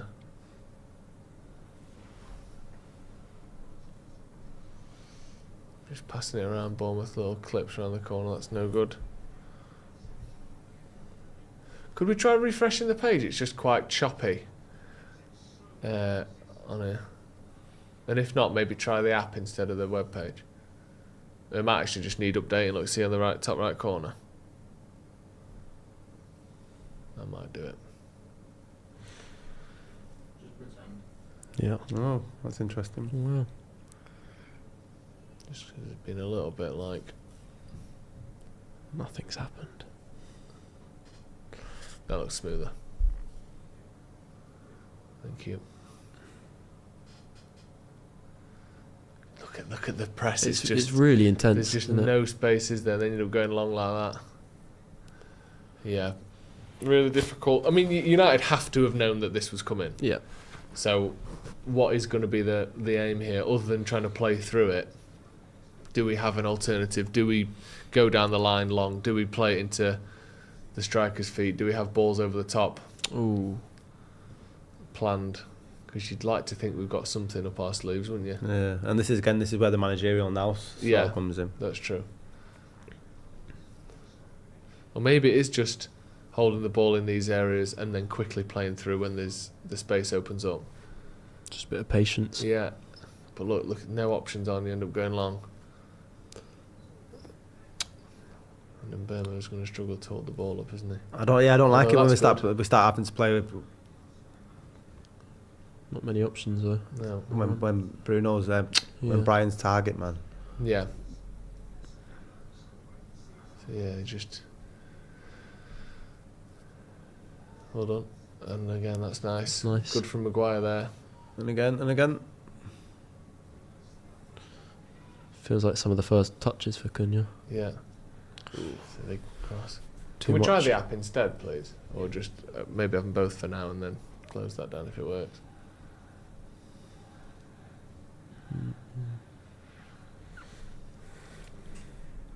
Is this going to be the last international break before the World Cup, or will there be another one? Is it? Yeah. So it's last chance to learn maybe for Maguire and Mainu. Yeah. To make an impact. Yeah, this is the last international break, I think. Actually, there's usually a couple of friendlies, isn't there, before the tournament. But I mean, sorry, they're not going to kick it off the season. They're not going to Yes. interrupt the season anymore. No, this is the last. Yeah, this is the last one that interrupts the season. But I think in June I think there's a couple more games. Yeah. Usually play a couple of pre-tournament friendlies.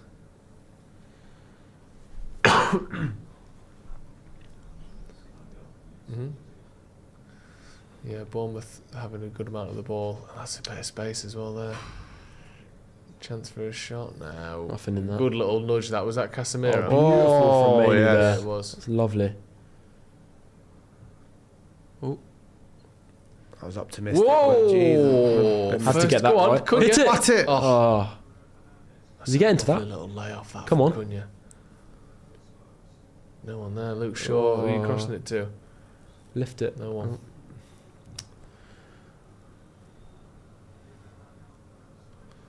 I thought Cunha was going to have a crack at that. Yeah, I one. thought he should have.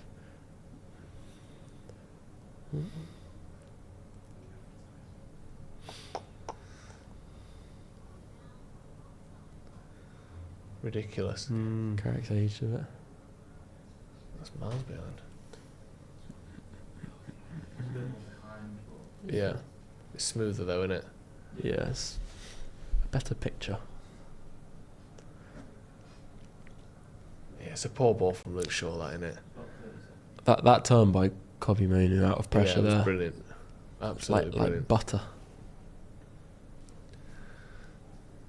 Yeah, it's going to be... I think in those moments you can see the thinking about having more creative players, those little one-touch passes and trying to build up that way. But then you do end up lacking options in the middle, don't you? Where's your runner? If Well done, if Johan. Mbumo's going to receive, then Well done. Nice.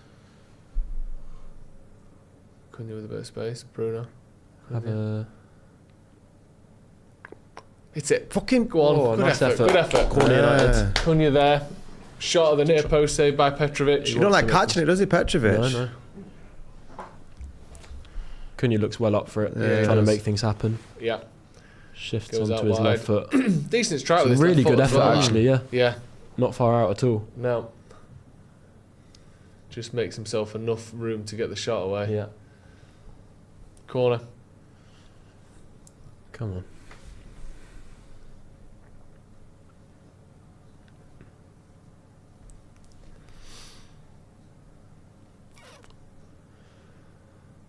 Get your head on this, Casemiro. That's a shocking Fucking goal, hell, that. terrible. Like he just miskicked it, didn't he? Be careful. Yeah, that's what I was going to say. Don't risk it. Someone's very Go high along. here on the ball.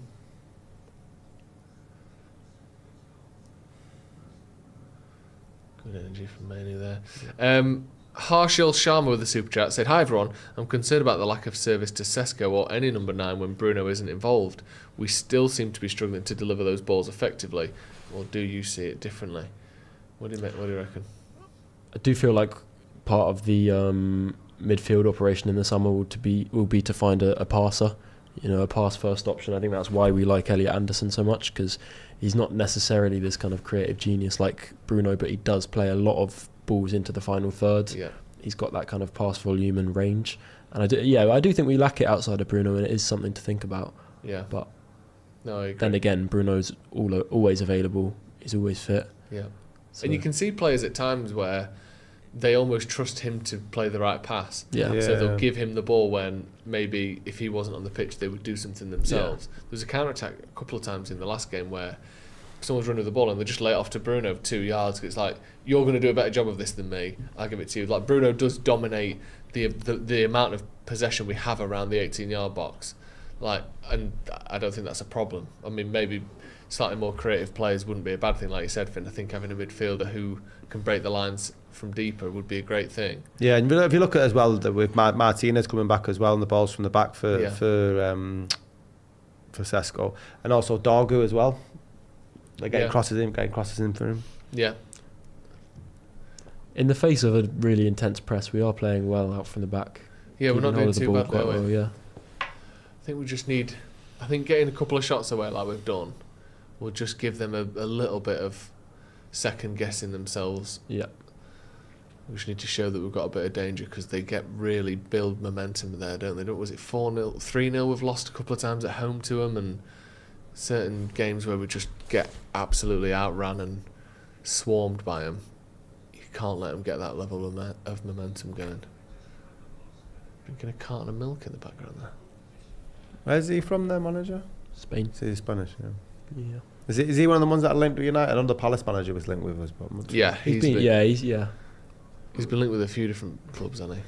His contract runs out at the end of the year as well. Really? Yeah, him and Glasner. Go on, a little Nice layoff. copy. Well done. Keep it And going. again. Yes. Lovely. Come on. Dallo in the middle. And Make something of this. Ooh. 2-on-1 for Ahmad. Yes, Well done, lad. Kept on a bit Really well. well done.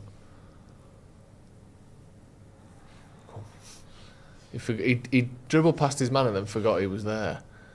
And just took too long there, Dallo. Oh yeah, he can still tackle me even though I've dribbled here. Good Nice turn. touch. Really good turn and touch from Cunha there. And again. He's so powerful in these Yeah, kind of he is. runs. Go on.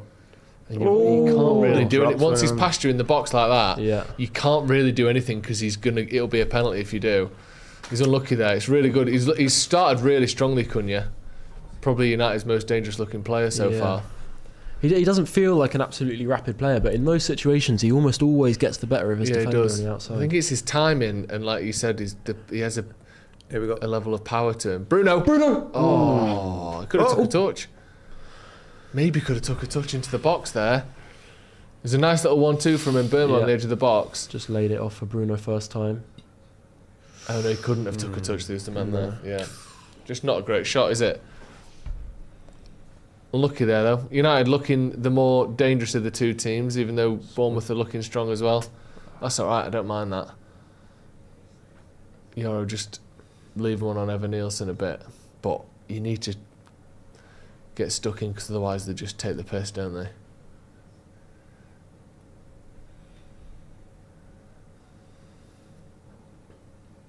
Yeah, United more possession.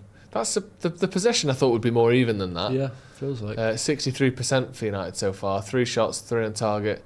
To Bournemouth's 1 shot, none on target. Yeah, looking dangerous without really. I suppose there was a decent save from the Cunha shot, but it's been pretty tame, hasn't it, so far? Decent start though. Do you think Bournemouth are going to announce a new stadium at some point? Because theirs is they have to. 11,000. Yeah, I imagine they have to. To go with the new training ground, you'd think. Yeah. It's, And they've got like they've been in the league for 4 or 5 years now, yeah. 6 years. And I think the profit they must have made off the players they've sold could easily go towards funding a decent stadium. Yeah. And the thing is, I know people like talk about old stadiums and just replace it, but 11,000 is particularly small, isn't it? Although I wonder how many fans have I got. was going to say, Bournemouth isn't a huge place, No, is it? That's true. Oh, Look, really, really lovely. That was a great pass there from Dallo into the really, box. really Bruno just arriving, shot blocked by Tavernier and out for a Really corner. nice idea It's there. a lovely run from Dallo. Really good overlap or underlap technically. Oh, the pass Great is pass. The perfect. pass was excellent. It's It perfect. just gets a deflection, doesn't it? Yeah. Off or blocks, should I say, from Tavernier. Corner now. Good stuff from Dallo. Taking control of the game last 5 minutes. Yeah. Man United. Yeah, they have. Come on, Big H. Needs a haircut, doesn't he? Come on, lad. Yeah, come on. Nice little whip. Ooh, well headed away. It was in a dangerous area, that. Put it back in. It's a Oh, not a nice ball. It's a nice idea. Don't let him go. Well done, He's got a Cobby. good touch on that. Yeah. Well done, well done. A little bit of a... Whoa, well done. Christ. A little bit of a last ditch from Cobby, but it worked, didn't it? Just enough to take the sting out of that pass, and then Shaw could get it back.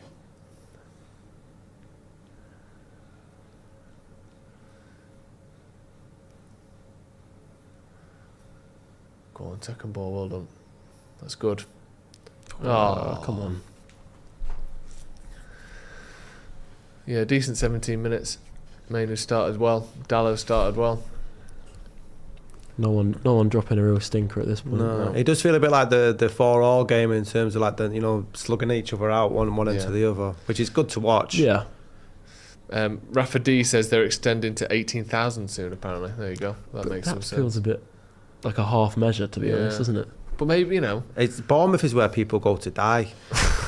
Is that true? It's like Is it quite a retirement I went. place? I went for a stag do there. It was terrible. Why? God knows. I never go again. I've never been. To be honest, I don't know. I've heard I the don't think beach I'd is step quite foot nice. in. Yeah, it's nice if you like looking at people with varicose veins. and who doesn't? Oh, Maguire there okay. with a real pantomime ball, wasn't it? I feel like Maguire, because he so rarely goes down like that. Looks funny when he does. Well, it looks funny, and also the ref will just give a foul 100% of the time because it's like he doesn't do that. Is that Clive? Clive, I think, yeah. Is he injured? It must be, yeah. And Tyler Adams.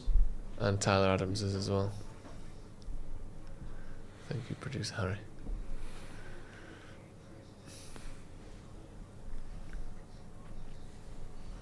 Sinisi or Sinesi? How are we pronouncing it? Senesi, yeah. Sinesi. He's out of contract at the end of the year. Yeah, I'm surprised there's not more chatter around his next club because on the ball there's not many better than him. On the ball? He's 28 as well. Yeah, kind of Very prime good on the age. ball. Free. I'd take him on a free. I would. Yeah. If United need to add an extra kind of experienced head at the back for a cheap cost, he'd be a great option. Because he can't be on a lot of money at Bournemouth either. He's probably on 50, 60, 80 grand a week. If that. I don't know. I reckon we could get him for cheap. This is a corner, isn't it? Yeah, it is. What's Are they giving it the for? complaint?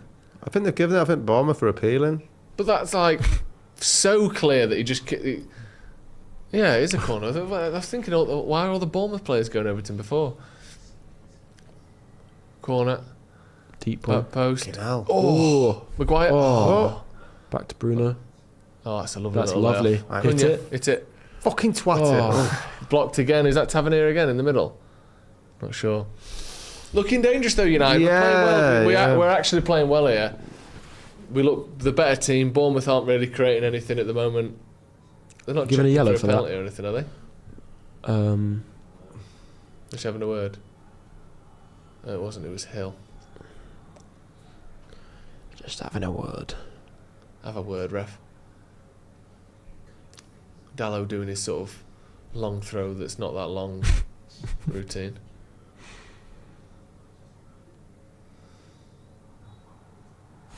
Hey? Just Fucking giving that no pointless, matter what. yeah. That one in the ref. He's taking it quickly. Stupidly. Yeah. Keeper.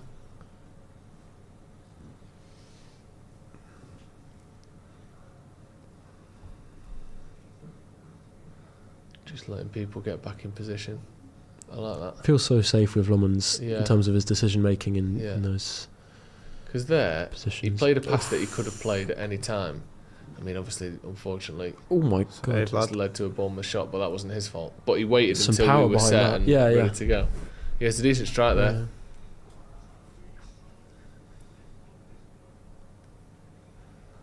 Ooh, Shot as really well. hit that. Yeah, Right, swaz on that. almost. Yeah, a bit of outswing on it, isn't there? Rayan. Kind of, He's yeah, a player. Rayan that you Look were at that, talking yeah. before. Good save. Comfortable, but not the nicest type of shot to save. Bouncing just before you, curving back inwards. Decent stop by Lomans there. Yeah, is that Rayan, the young lad that you were talking about, wasn't it? The transition he's made straight from Brazilian football has been really, really impressive. Did they sign him this season? Yeah, in January. Oh, was Basically, Semenyo's Fucking hell. replacement. I think that's right. I didn't realise he'd only just joined. Called up him as well.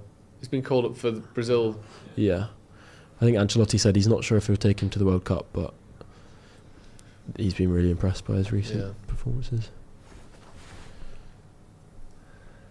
Yeah, tricky one. Well done. Good job, Kobe. And again. It's beautiful. No! What are you doing? Fuck off with that! Dallo giving the ball away there. Oh, Square. don't you dare. It's a bit of a nudge from Maguire. No. I think it was just Fucking what you'd call You can't do that, Della. a smart nudge there from Maguire, but they Yeah. wanted a penalty. That's too easy. Luke Shaw. all from Non-existent. Delo's stupid That fucking was stupid pass. from Dallo.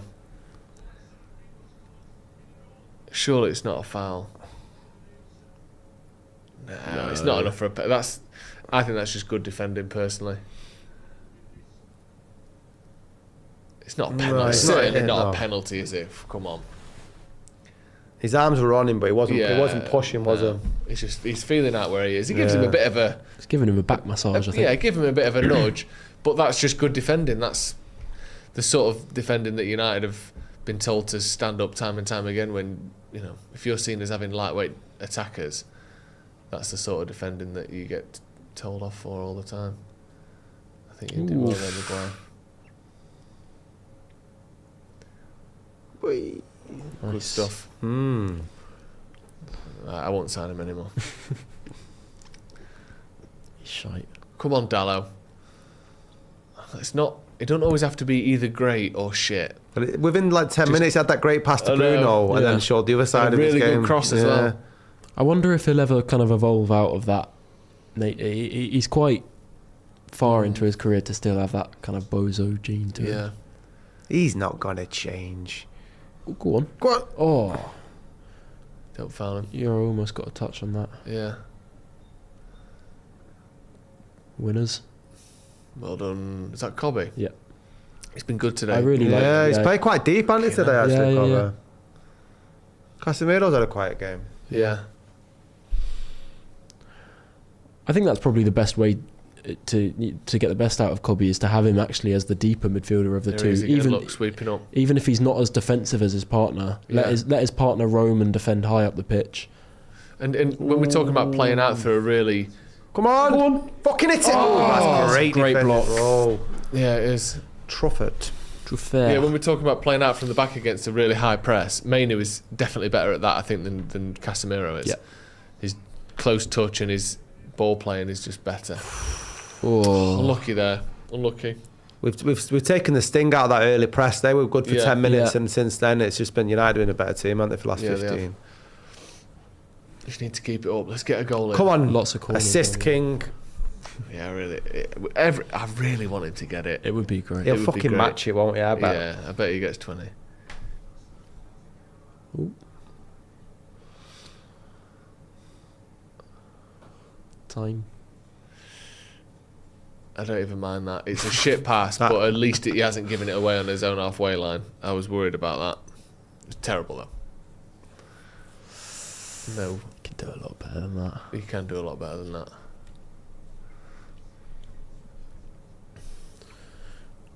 We're reluctant to put much pressure on them when they're playing out from the back, but Yeah. I guess that's just how we're setting up. What a Luke. Learned his lesson there, didn't he? Well read. So United have got the, I think, second or third most set-piece goals scored this season, and Bournemouth have conceded the most. So basic maths would imply that we should be scoring at least one set-piece in this game. Go on, lad. yes. Well played. Oh, that's a good block. That's a good touch, that. It's great watching Cunha at that. Like, where he looks like he's going to embark on a sort of marauding run, doesn't he? When he catches his stride. Yeah. Yeah, he's good Really to like watch. Cunha's performance today so far. Me too. He's taken a lot of responsibility on the ball. Come on.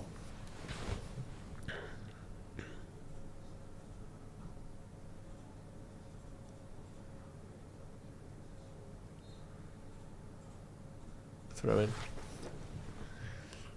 Nice. Lovely, well done. And again, Dallo's on. Hit it. Hit it. He has. Oh, my God. Is that genuinely out the You stadium? encouraged It bounced that. off You the stadium. encouraged it. He needed Literally to bring bounced it off the forward a roof bit. of the stadium and back onto the pitch that from Dallo. That literally almost left the building. Jesus. That went 30 yards over the bar, didn't it? Christ alive. Yeah, sorry, Scotty, that was my fault. That. Yeah. It's not. Nothing. He's going He to get a didn't- booking as well. Yeah. Cough. Bollocks, that.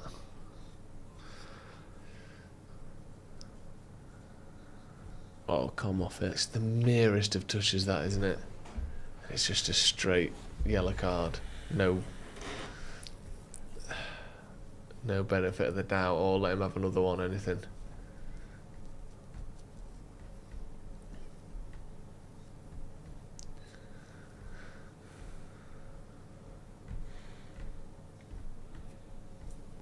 Free kick to Bournemouth, halfway line. Headed away by Good Dallo player, at the back Alex. post. Yeah, it's a shame to get a booking. I know it's not that early, but first half. Go on, Harry. Well done. And again. Played. Oh.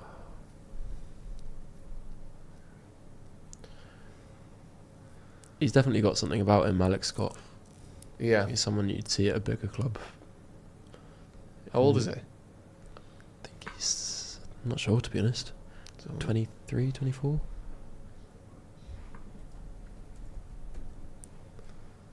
But he's responsible for a lot of their early phase play.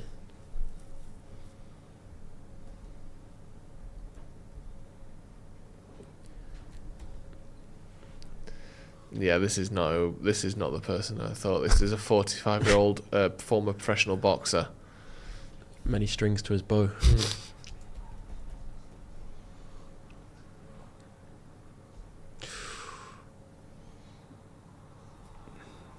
Defending, lads. Yep.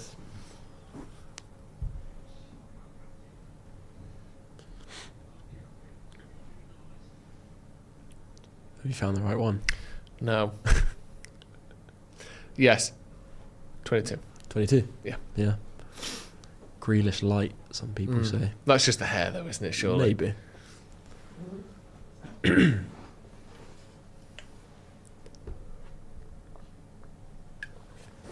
What?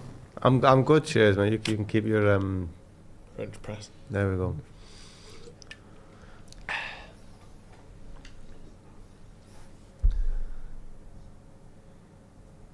Come on. Blade. French press. It's a shame, innit, that when Cesco isn't on the pitch, the thing we're missing is Cesco.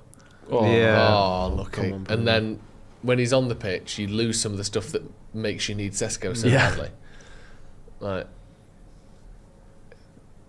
just think that now we've had the ball in wide areas so well, putting balls into the box and just not quite finding anyone. But then you bring him on and you don't have Does that feel same like link up. And our best crossing usually comes when he's not on the pitch, Yeah. which yeah, exactly. is silly. Come on. I like how he's not scared to drop deep though as well, Cesco. Yeah. You know, Yeah, for a yeah. centre forward. Like I know Hoyland used to drop deep, but I don't think he's good on the ball anywhere near as No. Cesco. Cesco's deceptively technical. And how Really fast he is as well. Unlucky. Yeah, he's got the pace to be involved deep and Yeah. still make it to the top Yeah. of the pitch by Yeah. the time the counter attacks. Yeah. You know. And that's because he Yeah, only the needs goal. about like 4 strides from the halfway line Yeah. to get there. Is he all right, Joe? Yeah, I think he's a bit taller than me. He's 6'5", I think. Similar, but slightly taller. That is a shocking cross. Yeah, it is. Just Definitely. Well, gone a little bit flat last few minutes, hasn't it? Mm. I think United just not quite getting the ball in the box as much. Bournemouth doing a little bit, but again, not turning it into much. I think the next spell of momentum before half time is going to be big. we need to get Bruno on the ball a little bit more. Yeah, we do. Oh, great one there. Yeah, Bournemouth just coming back into it, aren't they?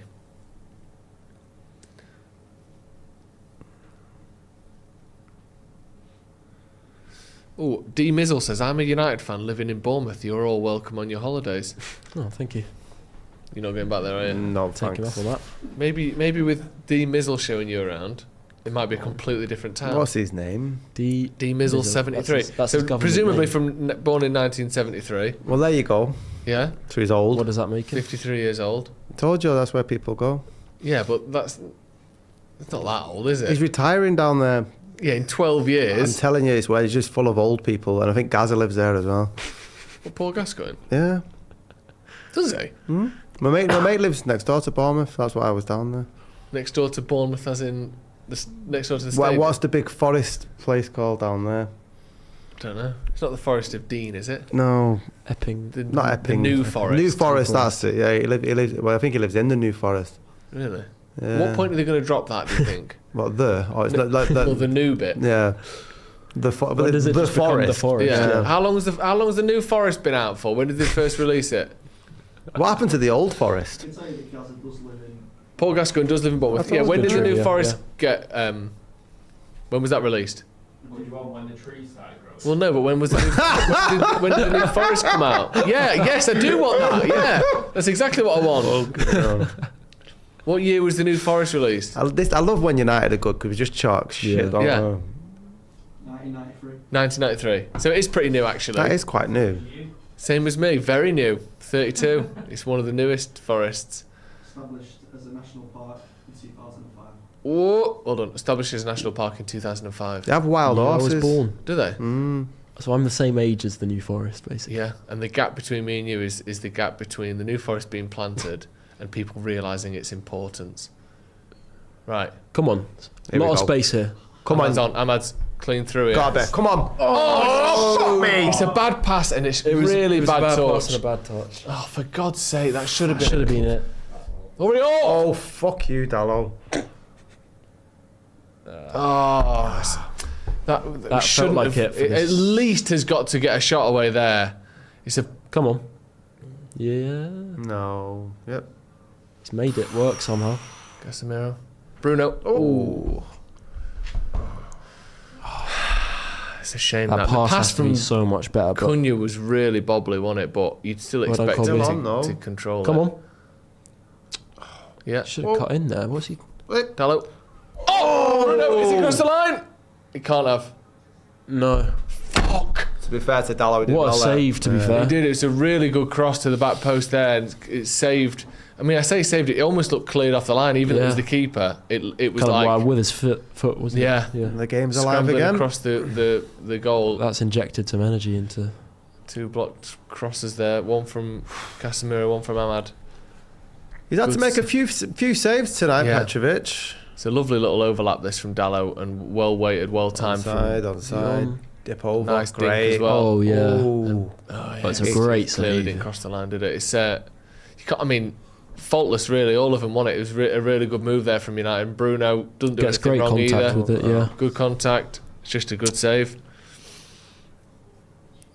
Encouraging.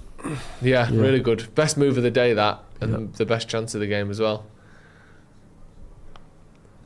Now a Bournemouth corner. Yeah.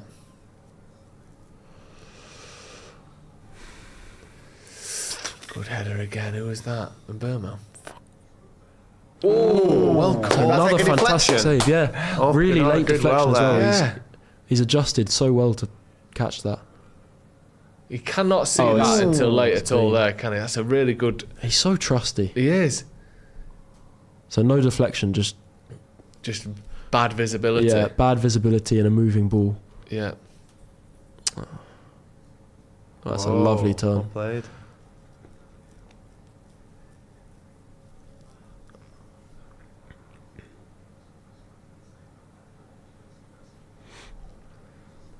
Two very good goalkeeper displays Yeah. so far. Yeah. Lommans again, he always does it. It's like... Because everything he does looks so calm. It feels like his almost- baseline, really. You kind Yeah. of just expect it. But he also... I think it undermines the quality of what he's doing at times.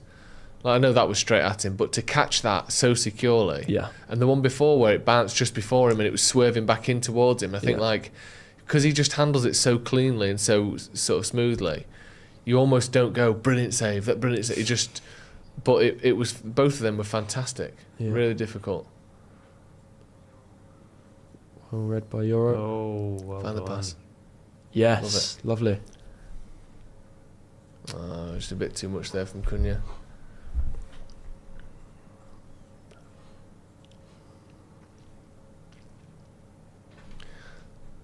Super chat from D Mizzle. Oh. What's he saying now? D Mizzle 73. So I was predicting he was born in 1973. He said 7th of the 3rd is actually my birthday. Happy Oh, birthday right. for last week. Happy birthday, yeah. I'm actually 41 years old. Yeah. So he could be your mate. He could be my mate. Yeah. I don't think he is. No. It's great for families. We frequent the New Forest and the Isle of Purbeck. The town is a bit stabby. It's Stabbing. not great. That's what it says, yeah. Yeah. Stabbing problem. You get stabbed Yeah. by Zim D frames. 73. and Gangster D-Mizzle. grannies. Yeah. The weather's nice though. Is he moved there? Did he say he's from Bournemouth? He's a United fan who lives in Bournemouth, so I Oh. don't know. Can't remember.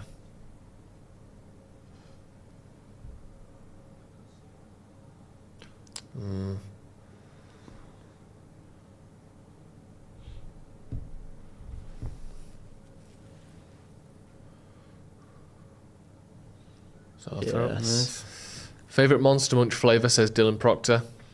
Pickled onion. Pickled onion or flaming hot? Yeah, me They're too. the two. Beef. Can't remember. Beef, pickled onion. Been many years. Monster Munch. I'd say pickled onion. When's the last time we had a Monster Munch? Genuinely can't remember. Sorry. Why not? Is there an anti-munch agenda going on?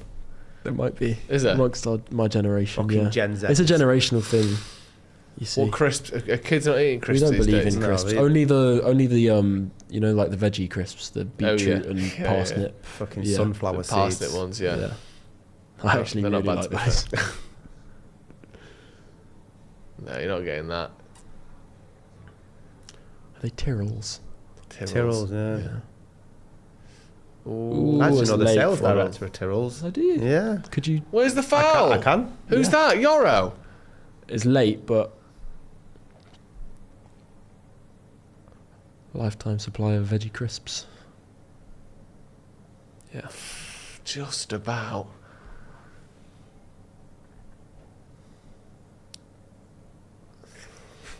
A little bit of nothing though, innit? I know you don't get the ball. Joshua says, Hoshua, prawn mouth with shit down the middle. We should win this battle. It's exciting, isn't it, this chat? You're never quite sure what you're going to get. Do you like prawn flavoured crisps? Because skips Yeah. are a bit shit. I like skips. I like prawn cocktail. Prawn cocktail Walkers. Yeah. Yeah. Never liked prawn cocktail Pringles. I thought they were subpar. I've never had them. I've never Yeah, heard of they're- them. Were they pink as well? With the no. Gotta No, be. just normal, but they didn't have the same Synonymous. magic as Walkers. No. I've never had them. I don't really like a prawn cocktail though. The actual food? Yeah, it's very 80s, isn't it? Yeah, really 80s. Dated. I don't mind it, obviously. I'll take prawn any day of the week. I love them. I love those little suckers. Apparently oysters, there's an argument, I know this isn't prawns, but just talking about sea dwellers. There's an argument that vegetarians can eat oysters. Because they don't have a brain. They don't have any way of converting, like, what's that, free kick? Oh, And he's caught it. They don't have any way of converting danger to either pain or stress. There's hormones or no stress There's response. no stress response, seemingly at all with oysters and And like. is that the barometer for conscious? Obviously, they're not. Yeah, I mean they they're are. not a sentient being. Is that what They are. They are an animal. They are What's- sentient. They're obviously not vegetarian from that perspective. But in terms of suffering, What's the definition of sentience, do you think? Let's get philosophical here. let's do it. No, I don't want a Google definition. Oh, I want Sentient. your personal definition of sentience. what? It's I've things got that can one. feel, isn't it? But then, what does feel But mean? plants, you could say that many I plants. would say feel. plants. I could say plants. Yeah, yeah. I don't think plants are That's sentient fair. now. Are they? Some may argue that they are. But you need a sense. It's based in senses, isn't it? And Mm. plants don't have any senses. What do you think is the most vegetable? What is the the ultimate? what's the it's broccoli. quintus- Broccoli. No, it's not. What is that? Broccoli's too Oh. sexy. No, Nobody's What, referred to carrot? fucking Uh, carrot pole. Potato, no, but- potato. Carrots are no. Potatoes basically meat Carrots are artificial. and bread. Potatoes bread. isn't it? Potatoes bread. Yeah. Yeah. But Have you been smoking fucking No, LSD? it is you because two? What? potatoes such a neutral palate. Yeah. It doesn't count as a veg. Kale. No, That's very veg. but it's it's, not it's veg. very That's hipster leaf. veg That's though. leaf. All right. Well, what is it then? I'd say carrot. Carrots artificially orange, so that doesn't count. Yeah. I think that's a good that's point. too it's too manufactured. What do you mean they're artificially? Well, They made them orange. They weren't original. Who did? They the Dutch. big carrot. It was the Dutch. But no, but I don't think Yeah. they were artificially orange. I think they bred them to be orange. Yeah, Yeah. Okay. but I guess yeah. I know this. What's the difference? Corn. That's a veggie veg. Yeah, but feels too exotic. Well, what do to you me. think it is then? Mhm. Onion. Yeah, I think it's broccoli for me. It's It's- green. broccoli's far it's too sexy clearly of a not vegetable. a fruit. broccoli's got Because most veg are florets. fruit. That's the other thing to remember here. A There's no veg- such thing as a vegetable. A you know vegetable that. with parts of it that are called florets cannot be Yeah, that's a good the point. Oh, right. Yeah. Yeah. Did you know that Sprout. there's no such thing as a vegetable? from in the eyes of a botanist. Yeah, Yeah. there isn't. Do you know the definition of a fruit? Something with seeds in it. It's actually not. Something Or- that grows on a plant It's a that has seeds. fertilized ovary of a vegetable. I wish I didn't know that. And now. this is what happens when you start binging Gardener's World. Yeah, that's true. Tix Marsh loves all this. I think on. I think a vegetable is just non-ovarian plant matter. Fuck fuck off. No, it needed to be said that. Well said, Scotty. Leave me alone now. It's It's too much. This game has drifted somewhat, hasn't it? No. Oh my god. Let's move. Can someone just hit it from 80 yards out? Here we go. Please. This is it now. Yeah.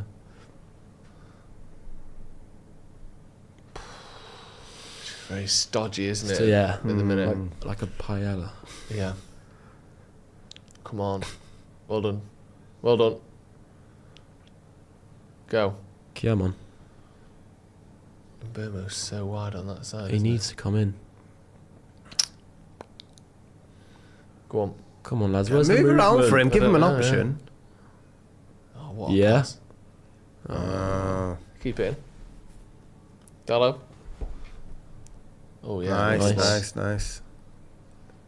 Ooh, lucky. Corner Come on. ball. This Goal would be a before half time. fantastic half-time. time to score as well. Yeah. Even if it's just to take us away from the veg chat. I was Let enjoying alone the before best half shot. time. No, I was enjoying it actually. I could spend all day on that. Cauliflower's very veggie, isn't it? I think that's a good That's shout. that's a But- floret. Yeah, that has. Yeah. Now you're in. Now Scotty's in. You bastard. He's acting like he's acting like he Converted doesn't me to care. your silly I think game. it's got to be carrot. I No, think you it can't. is. It's an artificial orange. No, but there was orange varieties of carrot, but they were just less prominent. Why did they change them to orange? Because the Dutch love orange and always have. Is that really why? Yeah, it was the Dutch. Oh. There used to be purple They and changed white it and all sorts. because they love the colour orange. Yes. I think it's more marketable somehow. Maybe that as well.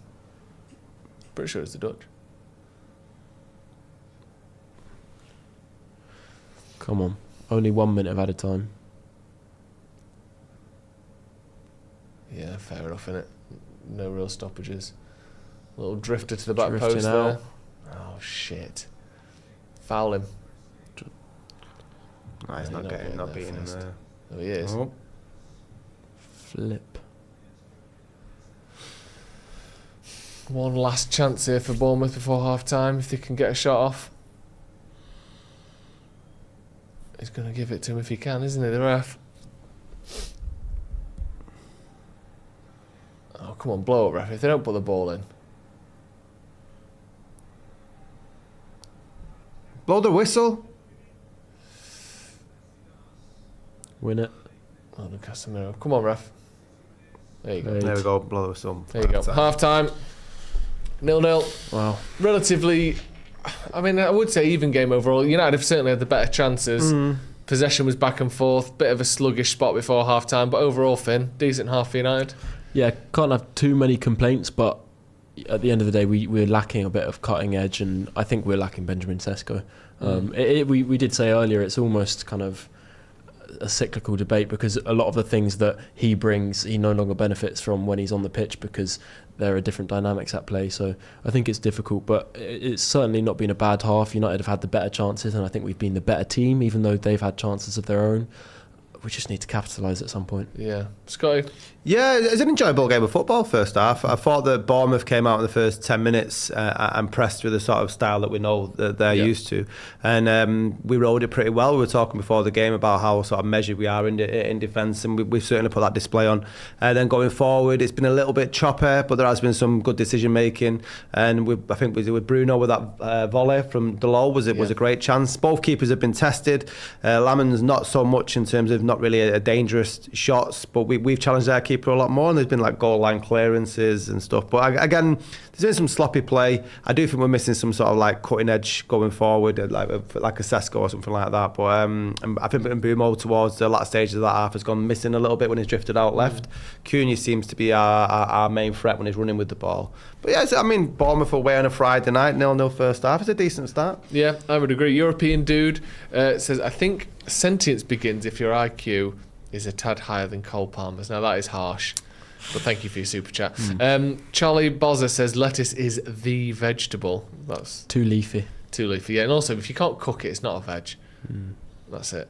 Marky.com says it's a Swede, the most veggiest veg I like ever. that.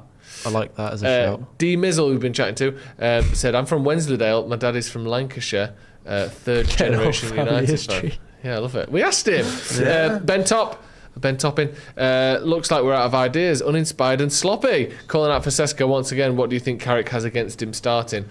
There was definitely a lack of zip in the last 15 minutes, wasn't there? Yeah, I agree. I think United, like we said, responded well to Bournemouth's initial press. I think that's what slowed them down in terms of that kind of intensity of their press. Once we got a few shots off, they withdrew a little bit. But after those first few chances, after Bruno had that chance cleared off the line, I think we lacked a bit of inspiration and clearly need a little something new injected into the team. A little boost. We've got another super chat as well from Kevin. Says that was horrifically boring. Come on, I don't think it was. I don't think that like goals are the only metric of what's exciting on it. It wasn't the best game. No, I think it was a I've ever decent seen, watch. But I think it was just like pretty fine. United had some good chances. Ahmad should have done better with that one. It was a poor pass from Cunha, a bobbly ball, but he's miscontrolled it. He had a good shot as well earlier on, Ahmad. Bruno had a very good chance at the back post. United have played some nice football at times, some good sort of counter-attacking stuff. I think, I don't know, maybe my threshold for horrifically boring has gotten sort of lower or higher, whichever way you want to look at it down the years. But I think that was just a relatively fine, without being hugely exciting game of football. I wouldn't say I was hugely bored by it. Yeah, but even sometimes a relatively boring first half, especially when you're away, is not a bad thing at all. Yeah, it was quite fluid, the football. It wasn't like either team weren't trying to attack or score. I've seen certainly worse, like 0-0 in the first half than that. Yeah.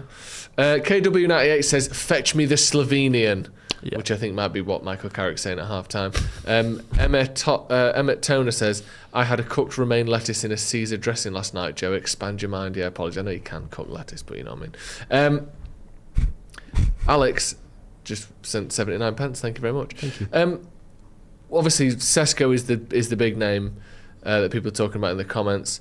I guess it's a matter of when, not if, isn't it? But when would you bring him on? As soon as possible, really. Would you? I would think you do so. half time if you were the manager? Yeah, I don't think I'd change anything at the back. I just like the longer it goes on, I just don't fancy. You put too much pressure in for him to come on and score, and I think he's good enough to have 45 minutes in him. Who would you take off? Probably Bruno. Yeah. To be honest, I just don't think. I don't think he suits when the balls are coming over the top. He's not got the height of Cesco to sort of when we play target man. So that'd be my move. Would you make any subs? Yeah, I think I completely agree, to be honest. Yeah. As soon as possible. I don't see the reason to delay. I do think this front line currently has a goal in them, but without this kind of injection of a new inspiration somewhere, I don't really see it coming. And I think Bournemouth have been able to manage it fairly well despite our chances. I think Cesco would give us a new dimension in terms of balls out from the back. Dealing with Bournemouth's continued press, I think having that option to just lob it up the pitch and let him try and make it stick would really help. And also, we think of Cesco as a goal scorer, but the likes of Ahmad or Cunha and Mbumo playing off Cesco, when he gets little touches that he can knock forward, is a really underrated part of his game, I think. So I don't see any clear reason to delay, although I think Carrick will probably wait until at least the 60th minute. Yeah. Just on the who to bring off, I think Mbumo's been the quietest, but I think that's because he's been playing down the middle. Like I do feel at times he gets, not unfairly, because he hasn't been particularly great these last few weeks, but he's not playing in his best position, but is being judged as though he is, kind of thing. I think that Ahmad and Cunha are kind of playing where they like to play, and Mbumo's, whilst it's quite fluid, is the one that is more often than not doing the tricky job of occupying big heavy centre backs. And I feel like we don't know what Mbumo would have been like if he was the one playing off the left. But I think either Ahmad or Mbumo, we're just seeing that chance again.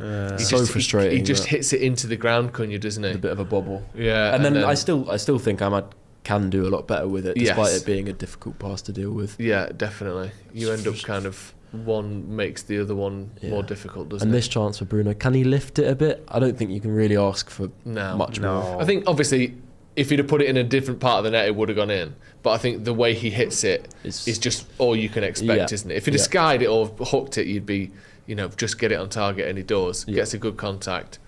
It keeps it down, unfortunately. Like you said, if he'd have mishit it a bit and sliced it into the roof of the net, it would have been better. But I think United have definitely had the better chances. I think overall we've been the better team, 100%. Even though Lomans has had a little bit to deal with, it's all been pretty speculative, hasn't it? Yeah, I mean, you're not coming to Bournemouth away and just get annihilate them. We were going to expect them to come at us, and they did that in the first 10 minutes, and they could have scored, but we rolled that pretty well, and then we sort of fought our way into the game, and it hasn't been, ideal when we've been taking chances, but I think we're bringing Cesco on for Mbumo. Just there's no point dilly-dallying around, to be honest. I think this game is huge for Manchester United season. If the longer it goes on, and if Bournemouth do come out in the first half, in the first 10 minutes and score, then we're searching for 2 goals. Yeah. I think if we get one earlier on, then I think it puts the game to bed. Yeah. Kevin Austell says, maybe as I'm half cut, Joe, I was expecting better. Fair enough. Gutsdor said, Brian at striker is a non-starter for me. Solid half. Muklatim says, Gil here. Hi, Gil. Hi, Gil. I think a replacement for Shaw is paramount, much more than Dallow. He contributes nothing offensively and slower than a turtle with no feet. There was a moment, wasn't there, about 10 minutes in, where Bournemouth had a counter-attack. Luke Shaw knew who his man was, didn't change his assignment, didn't have to do anything except sprint back and stay goal side of your man. He just physically couldn't do it. He either physically couldn't or was kind of reluctant to expend that kind of energy so early on. And it does feel like his days in the United shirt are surely kind of coming to an end. I think we have to look at kind of modernising in the fullback roles, and Dorgu is a big miss in terms of defending wide areas. He's obviously got the recovery pace and the physicality to do that to a very high level. Yeah. I also wouldn't be surprised if we do look on the market for a new left back. Someone like it would be an absolute dream option. But looking at Lewis Hall's recent performances, yeah, it's hard to look further than someone like him. He reminds me of a young Luke Shaw as well. Yeah, exactly. That's the thing. I think they're similar in many ways, but Hall has the kind of physicality and the pace to deal with the modern game while bringing a lot of the positives, if not maybe more, on the ball. I think he's a real top-end option. I don't know if he's going to be on the move in the summer, but yeah, I wouldn't be surprised. And we may view Dorgu as a winger at this point, or as more of an attacking outlet. So we need to see. It's going to be interesting with Dorgu, isn't it? Because he's sort of was mostly considered a left back or left wing back, and then had 2 really good games, and then now it's like he's a winger. The unanimous decision is he's a winger. Well, I think against big, top teams who are going to have a good amount of the ball, playing him as a winger works against City and Arsenal. But I don't know. Maybe a game like this as well. But I think games where we have a lot of the ball on the opposition's 18-yard box, and you rely on quick feet, technical ability, close touches, and getting shots away quickly. I think what you would lose by going from Cunha to a Dorgu in those sorts of games is probably a lot. So that would be my only concern with him. But I do think, wherever he ends up playing, there's stuff to add to his game still. But I think he's a very good player. I do think, though, as you've said, a left back is going to be not necessarily top priority, but something we have to do in the summer. At some point has to be done. Yeah. Even if it's not a Lewis Hall, I think there are options out there. Nathaniel Brown of Frankfurt's another one that gets mentioned quite often, but I think he'd be very expensive. So yeah, it's something to keep an eye on. Obviously the midfield is going to be the number one priority. JC says, why Mbumo over Cesco in this game? It makes no sense. I guess it's just keeping things how they have been, isn't it? And I think the thinking would probably be playing out from the back, being more fluid in attack, and getting away from Bournemouth's press and real man-for-man stuff if you can. And Mbumo is probably better at doing that than Cesco is, or the combination of Mbumo and Ahmad is better than Cesco and whoever else. I do get it. And again, the other thing is, obviously scoring early in games is great, but ending games strongly and winning games in the final 20 minutes is a great quality to have as well. The last 20 minutes are always the most important of any game, because that's where your final chance to do something. So one, having someone like Cesco to bring on is a good thing, and two, the fact that we aren't 1, 2 or 3 goals up after the first half isn't necessarily a sign that the selection was terrible and it would have been miles better if Cesco had started. I'm not saying it's been great, but I don't think that we can say we definitely would have been a lot better with something else. No, a game of football is not won in the first 45 minutes. You don't know if Michael Carrick's strategy was to sort of, have Mbumo and that sort of fluid to sort of knacker out their defence and then bring Cesco on to win the game in the second half. It just feels a little bit sort of pessimistic to write off one half of football. Yeah, as much as I would like to see more of Cesco, and if he'd have started, I'd have been very happy. I think that, We're going to win, man. Stop being such a fucking think? miserable bastard. It does feel does me. I think we're going to win. Yeah. Yeah. I think of so far we've been the better team for sure. Just looking at some of the stats, relatively close as we know, 50-50 possession-wise. United 11 shots to their 5. Only 4 on target though to their 3. But I think United with the better chances, 0.72 xG, not loads, but Bournemouth 0.45. So noticeably more in the way of chances. We've clearly had the 2 kind of best opportunities of the game. I think the Ahmad one that was saved. And then obviously that Bruno one was for me the best chances, but arguably the best position we found ourselves in didn't even end in a shot, did it? That one. So yeah, I think United have been pretty good in this game, but need obviously that killer instinct in the second half, and whether that comes from Cesco or not, we'll have to wait and see. Can we talk about Dalot's miss? Which one? What do you mean, which one? It was the greatest miss that we've seen this season. Puts you guys to shame. Yeah, the one that went over the whole of the Vitality Stadium. It literally cleared it. It landed in Portsmouth. It literally hit the top of the stadium. It hit the roof and came back onto the pitch. That's a talent, though. It's absolutely a I mean, it is probably the most achievable stadium in the league to do that with. If you're going to try and get it out of the park. Yeah. But like, do you know some stadiums, like you can see this one for instance, the corners will be empty, so you can get it out of the stadium almost cheating by doing it. Kind of score a try, really. That almost, you very, very, very rarely see the ball out of the stadium over the stadium. And Dalot was, a couple of feet away from achieving that? Yeah. Horrific. As a professional footballer, it's mental. Do you reckon they rinse each other after the game? Like, if that was our Luzlo, we'd take the piss out of that. You'd hope so. Although there'll be certain personalities where it's like, it's just not worth taking the piss because he just doesn't take it very well. Yeah. But I've got a feeling that surely Dalot can take a little bit of stick, because otherwise what we're doing here. Although there are reports, aren't there, that he's incredibly sort of sincere and driven and earnest with his training, and he takes everything very seriously, which, I mean, it's weird, isn't it? Because you think, well, that's the least you'd expect, is them to work hard and try hard and do recovery and ice baths or whatever it is that they're encouraged to do. But by the sound of it, most of them don't. Yeah. Like, you'd think everyone would, wouldn't you? But clearly not. Apparently not. Yeah. I saw, this is nothing to do with anything we're talking about, someone was talking about some, like, stats and just the dominance of certain players. And it was a stat about Messi. So if you had 65 goals and assists for the next 19, every season, for the next 19 seasons, which is like, for reference, the most any United player has ever scored in a single season is Dennis Law, and he got 46 goals in a season. 65 goals and assists for 19 seasons. 65. If you got so he got 46 once. The second highest, I think, is Ruud van Nistelrooy with 44, and he got that once. And Cristiano Ronaldo, I think, is the third with 42. You have to get 65 GA goals and assists every season for 19 seasons in a row, and you would still have less goal contributions than Messi's had in his career. What? That's incredible. How many has he got in total? Like 1,300. 1,300 goals and assists. How? Like, can you imagine having a 65 goals and assist season? We've never seen that as United fans. Yeah. No one. We are one of the biggest and best clubs in the history of football, and no one has ever had a single 65 goal and assist season. Are we going to be allow that he was playing in La Liga as something? I guess you can in do. better La Liga years, though, I'd say. To a certain now. extent. Not obviously not Premier League level. Yeah, but it's better than it was. Better than it was better than it is. Yeah. But yeah. We've never seen a player have one, and you'd have to have 19 in a row. Do we not have any on from like Messi. the 20s? I don't think so. I think the record for most goals in a season is 46, and he didn't get. I don't think he got 19 assists with it. Nice pass. There we go. Go on. Just getting away from him, wasn't it? Yeah. Unlucky. Let's have a quick start. Not this. JC says, Joe, can Carrick do anything wrong in your eyes? Yeah, of course. Plenty.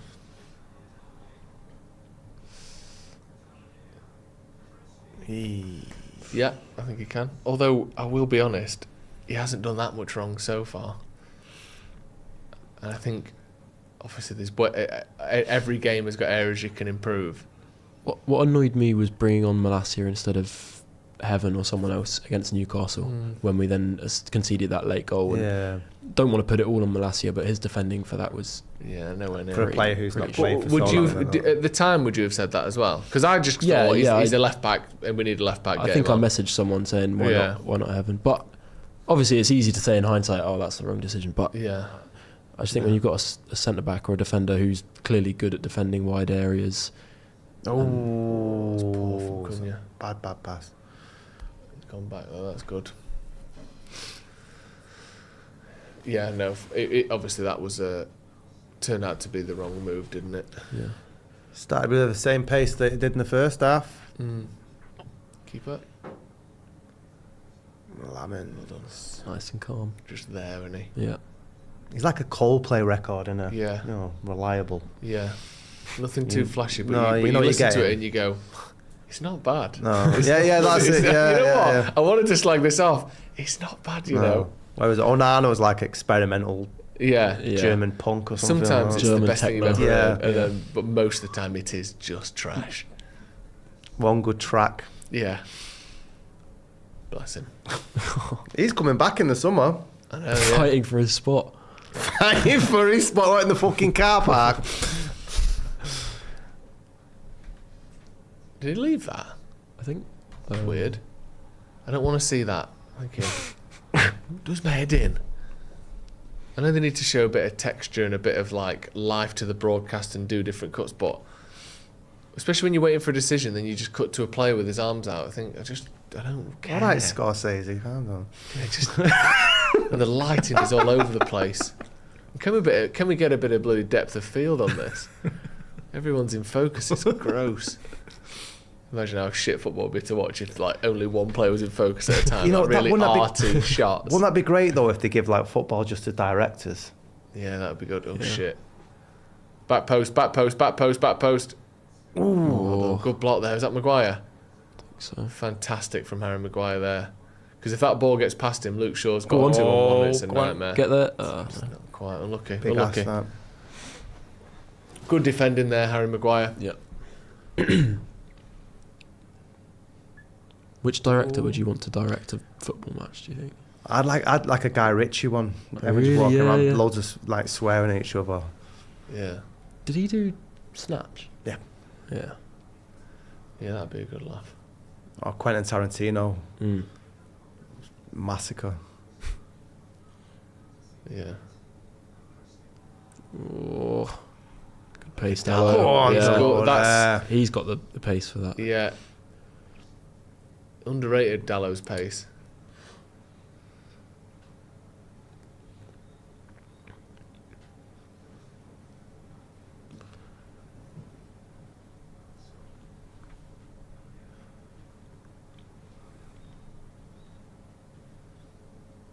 Well done again, Maguire. Throw into Bournemouth. Harry looks knackered, man, doesn't he? Yeah. He looks tired, doesn't he? He looks like he's either suffering from hay fever or is. Meningitis. Especially down there. Is that what it is? Yeah. No, it's not Bournemouth, but it's... South. Yeah. Is it Kent? Bournemouth. No. The meningitis stuff. Oh, yeah. It's actually really, really near to where I went to school. Is it? Yeah. Close to home. Throw into Bournemouth.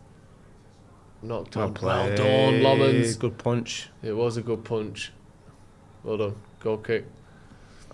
Did well there, Lommans. Just read the ball. Came out. Good clean punch. Ron Chop says we have to recycle the ball more after failed attacks. And Bumo shot, Dallo shot, and Bruno one-touch passes are not intelligent in the final third in the game state we're in at the time. Interesting. When did recycle become a phrase in football? The Cameron government? What does it actually mean? You're not recycling anything, are you? Well, I You're suppose not making you are something different technically. out of it. No, but he's making another attack out of the same possession, I suppose. Instead of using it all on the one attack, you're keeping that little carton, and then, hang on a minute, I've got a bit of leftover bolognese here. I'll put that in the old carton that used to have a yoghurt in it, etc. Yum. I've rinsed it out. Obviously, I'm not a nutter. Come on. Come on. Oh, Bruno just stepping in there. Go on, send him. It's a lovely pass as well. What you got, Luke? Not a lot. Corner. Corner ball. Come on. Bruno there was just like, right, I'm doing this attack. Allow me. Am I right that Luke Shaw still played every game this season? Did he miss one? Or he might be right. Yeah, I think he might. Will this be the first time he's ever completed a season? 100% of games. Yeah. It must be, wait, surely. I was going to say, didn't he miss one? He had an injury. Yeah, because didn't Dallo and Mazraoui both start? Yes, in one they did. game, Unlucky, Luke. Go on! Oh. You just give a goal kick there, don't you? You don't know which one it is.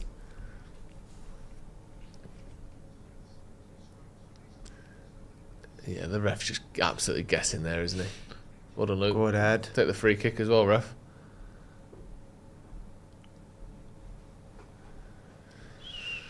Ooh. Well done. Cobby playing deep, isn't he, man? Yeah. Needed though, isn't it? When we're trying, Yeah. in terms of playing out, he's one of the few. It's who that you can want do there, it. isn't it? Yeah. I think he's played well today, mate. No, he had a good game, he has.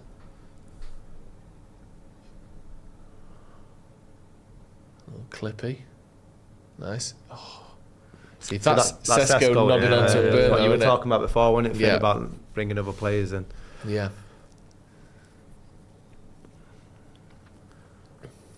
Cunha does this thing where he tends to like conserve energy almost.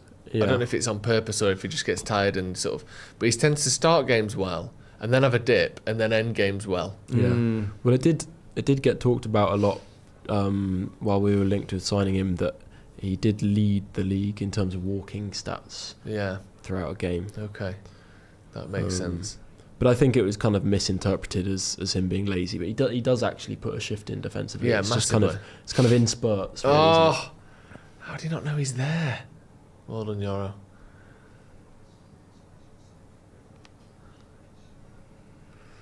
Dallo there looked like he didn't know that the player was there. Here we go, Big Ben. Benji's warming up. Let's go warming up, yeah. As is Mason Mount. It's good to see Mount back. Yeah, it is. Mountbatten. Oh, No, hopefully not. not good to see him. No. The last thing you want to see. Battenberg, you like them? No. They're not great, are they? No. Battenberg is a cake. It's a cake. It's got 4 different colours. 2 colours? Yeah. Squares, yellow and pink. Oh, yeah. Lots of marzipan around the top of it. Really not a fan of marzipan. No. myself. No. Boring, innit? What's the cakiest cake? It's Victoria Sponge, easy. Would you say? Victoria Sponge, easy. Yeah, I think so. No question about that. It's an easy one. What, ahead of chocolate cake? Yeah, because there is. You can't name the chocolate cake. Do you know what I mean? Hey? Like, if I said to you chocolate cake, Yeah. your brain is thinking loads of different cakes. Gatto. You're thinking of a Black Forest Gatto, you're thinking I guess Victoria Sponge is only ever a Victoria Sponge. It's exactly what it is, isn't it? You know what you're getting. Sponge, It's the jam, Rod Sealer cream. cakes. Yeah. Red Yeah. velvet. But that's, I mean, that's a chocolate It's cake. a little bit... Oh, yeah, it is. So isn't it? it's just Is a it dyed, it's a actually? red dyed chocolate cake. Yeah. Yeah, Is you it can't have that. actually, That's like what the because I Dutch swear- were doing with carrots. Yeah. Pretty sure. True. You can't have that. No, I have heard that, but I feel like Just it does double have a check. bit of a fruity something to it.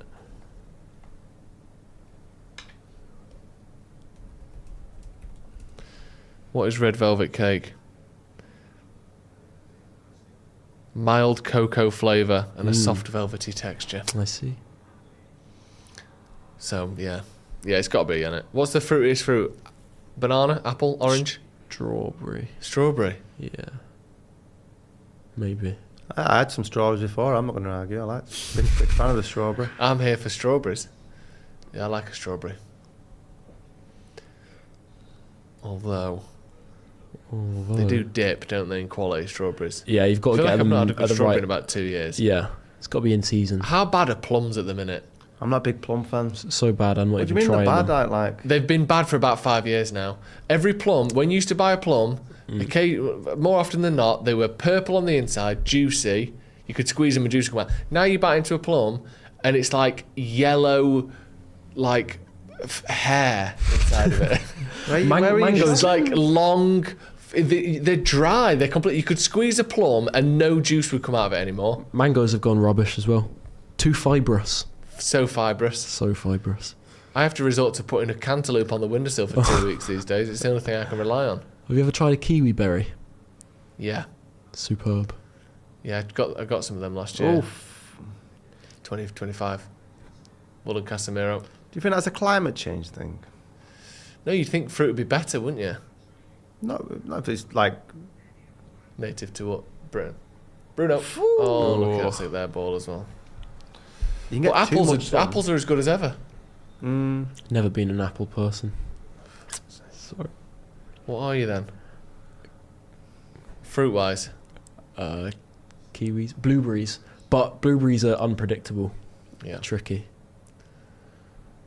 Into a blueberry. I'm fucking confused. Got a clue what's going on. Tricky Sorry. blueberries. Where does he play left back?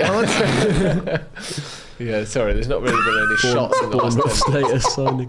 Maybe this game has been more boring than we thought. Yeah. I thought it's been quite fun, but then we Certainly weren't this talking about hard. fruit and veg. We have been doing the greengrocers It's chat. like the haven't best we? grocery list. What book are we all reading at the moment? Yeah.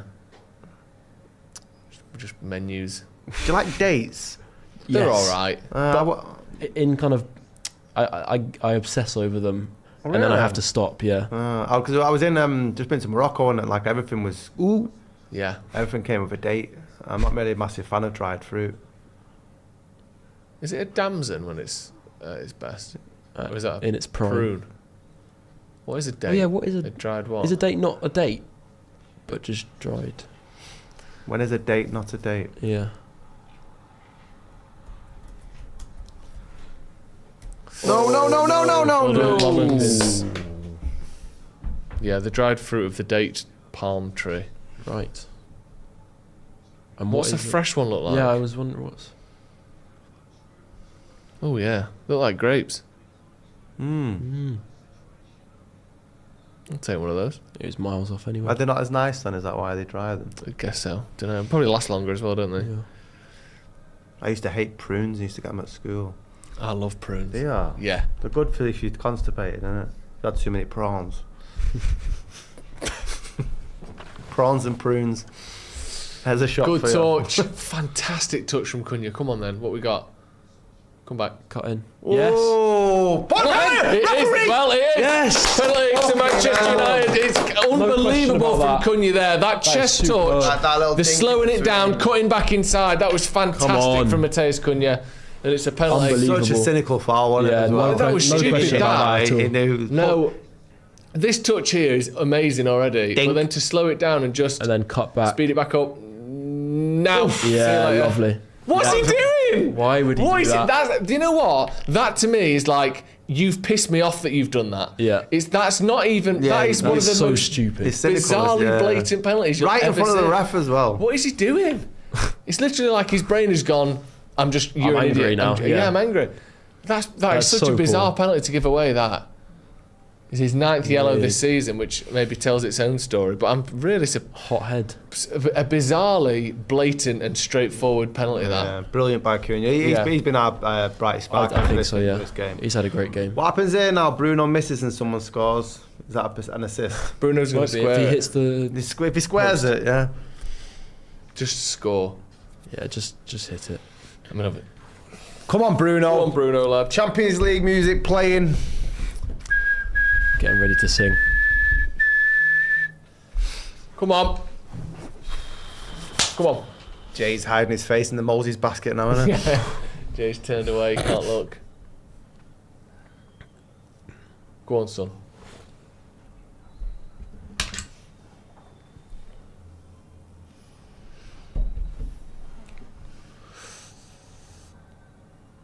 Get it! Oh, there we go. Send the Get it. keeper the wrong way. Come on, come on, him. come on. Big goal, big goal. Come on, Bruno. Made by Mateus Cunha, put away by Bruno Fernandes. The keeper. He looked like he went early to me. He was on the floor before Bruno had touched it. Just very well done. Calm, casual from Bruno Fernandes. Fantastic. Big goal as well, that.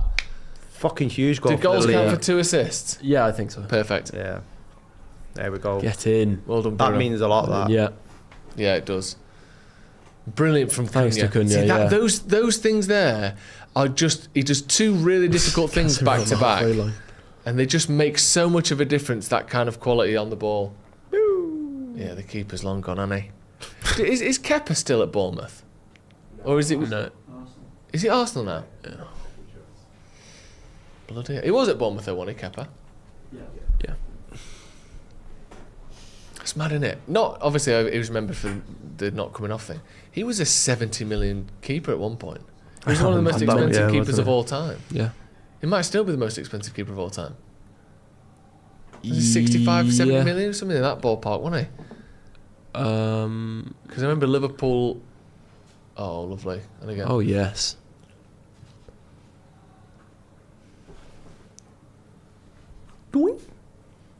Inside. Nice. Great touch. Oh, this is. Oh, make him work for it. That was some lovely football again. Yeah, it was. Winners. Fucking hell. Have that. That into touch from Harry Nice. Maguire. Yeah. 80 million euros. Shit. Most expensive keeper ever. How much was Alisson? 62.5 million Euros. Bargain. And Edison was. Oh, look at him, Casemiro. Unlucky. See, would you still make the same subs now, or sub? I think still bring Cesco on. Who for? Same. Yeah, and Boomer still. I think. Not that he's had an awful game, and it is difficult playing in this position, but Go on then. Some nice stuff at the minute from you. yeah, That suddenly runs on. Oh, lovely. good Jesus Christ! What a pass that really is that. Did you see that goal that Harry Kane scored the other day? By the way, yes, ludicrous. Absolutely ludicrous. Really? Yeah. Oh, I'll show you. The fact, like, the touch is good. How did he have so much time? Is what I like. Well, but the thing is, I don't think he does. Like, Yeah, those- when the ball goes through the guy's legs, he's leaning over, almost falling over, and he just steps and smacks it. Are you talking about the one where he does like a full 180 turn? Yeah. Yeah. But I think how early he hits it is what makes it so good. Like, so I guess the very best players make it look like they've got so Europe, much. yeah, against Atalanta the other night. In slow mo, that's why it's taking ages to see it. But look at this touch here. See it, and then look, he's like leaning over, almost falling over, and somehow, one step. Fucking hell. That's just outrageous, isn't it? He's got 45 goals in 37 games this season. How long's his contract at Munich? I don't know. Curiosity. I don't know actually. Out of interest. Yeah, can't be that much left on it, can it?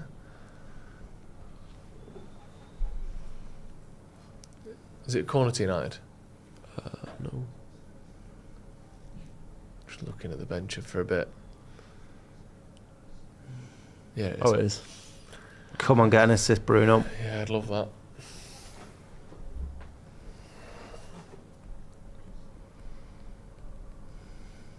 It's gone short. Nice. Oh, it's a shame that fell to Luke short on it. So they literally could not shoot. Oh. It's gone out, it's gone out, Get right? lost, Out. Petrovic. Fuck Surely off. that's gone out. He ran off the pitch behind Ahmad there, didn't he?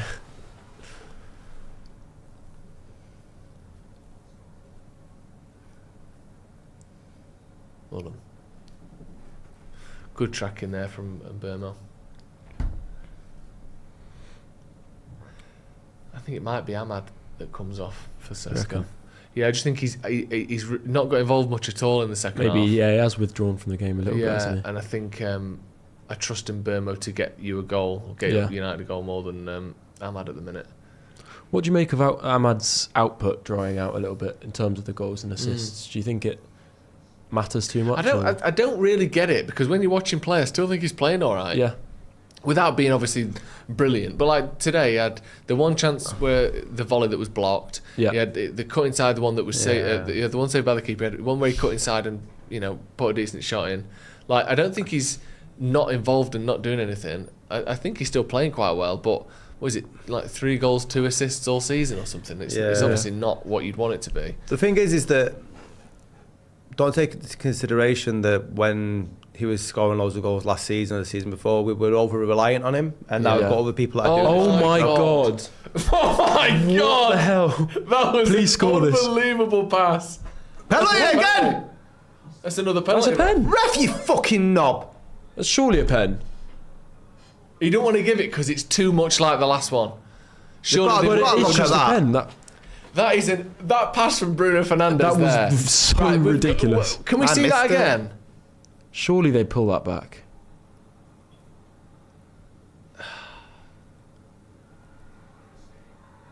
And Bournemouth have scored. There's no way. What happens if that's a penalty? Yeah, We what get a penalty and actually the goal's happens if- disallowed. What the fuck is that?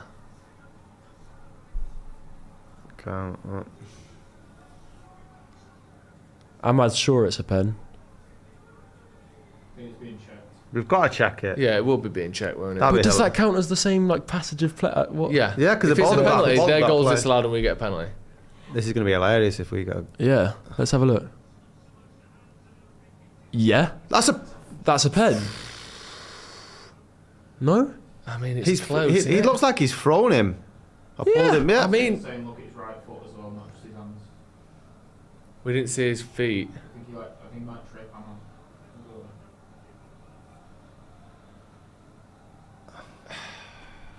It's certainly close, isn't it?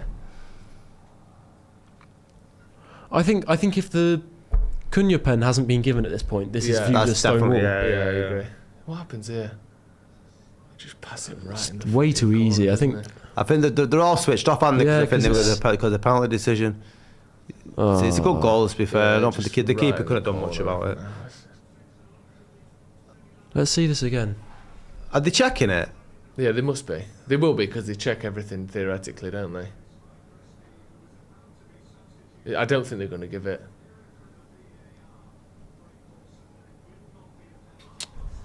It's a goal. I still want to see it again. Fucking hell. Oh come on, my lads. God. So annoying. Even just to go from that to them scoring straight Yeah. away. A fucking first decent shot that I don't game that. Keep your heads up, I want to lads. see that again. That wasn't their goal. Wasn't indicative of the play, was it? Really? Not at It was, all. it was a freak incident because of the penalty decision. That's so frustrating. 20 minutes left. Time for Big Ben, I think, Michael. Go on. Go on.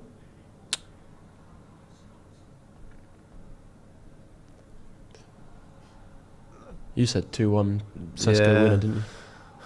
Don't allow them to get back in the game now. No, Keep your no. heads. Right. Lamins just needs to get the ball and slow things down a minute. Yeah. That's a lovely pass, that. Bloody hell. Go on, Cunha, magic again. Don't foul him. I still can't Come on. believe that Bruno pass in the build No, up. that for was insane.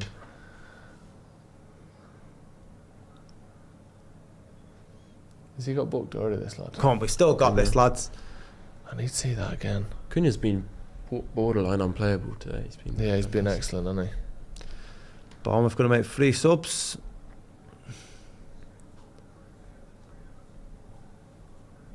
Here we go. Here comes Big Ben. 20 minutes to go. Cesco. Cesco. Shesh pit. Yeah. What do you think? That's like a Here's the penalty. penalty.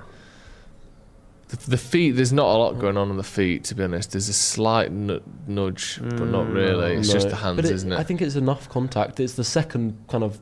Yeah. I think if you put both hands on someone, I'm sure it's the first and they've one isn't gone given. past you, I think that's a penalty. I think the penalty's given if the first one hasn't happened. Yeah, Cesco's But on for Mbeumo. it wasn't Burma. I Yeah. just think that's just not how you should ref the game, is it? Like, he's gone past him, he's put 2 hands on him and twisted him and pushed him and pulled, like, all in one motion. Yeah, first touch here. It goes down a little bit Yeah. easy, obviously, but that's what people do, innit? First touch Come on, here. Cesco. Go on, lad. Yes! Yes! Yes! Oh, my God! Go on, Harry! Maguire! Maguire with the goal! We're back! There we Yes, go. hey, 2-1. Oh. I couldn't see what It is happened an there. assist for Bruno. It gets a deflection, doesn't it? Does it? I think so. Harry Maguire. I think it hits the Bournemouth player before it gets to Maguire. Brilliant. Oh. I think everyone was marking Cesco on there. Look, go on, H. Instant impact. Well done. Yeah, I think from the reaction and the camera angles, it looks like that's hit Hill on the way to Maguire. Brilliant. Let's see. Great response though from United. Excellent cross in. It does, doesn't it? Hill just glances it. I think that'll be enough that it's not a Bruno assist. Oh, Was it not goal? It's not even anything. It's a own goal. Oh, it is. Oh, It didn't even nice. hit Maguire. Why's Maguire? Maguire celebrating like a right mad bastard there. Does it skim his hair? Yes. I think it skims Maguire's little haircut, doesn't it? Own goal. If it was a direct own goal, would it count as a Bruno assist? It should do, but it doesn't. I don't think. You can't have assists for own goal, surely, because that implies that the player that scored it was like trying to score. He's teed him up. Brilliant. Ooh. Very good response that from United. perfect. Just not giving them any time to build any momentum. Perfect. Well done. And Cesco's still got to get his goal, so Yeah, that's true. that's 3-1. Yeah, what a response. Yeah, brilliant.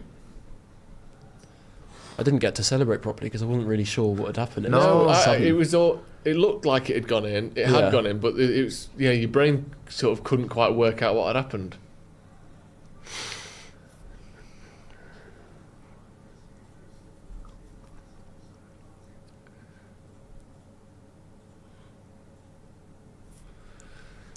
Got Croupy triple on. subs. Been a dangerous player, any Croupy. Yeah. Do we know how many he's got this season? I'll double check. Upper tens, isn't it? 8 Oh, in the league.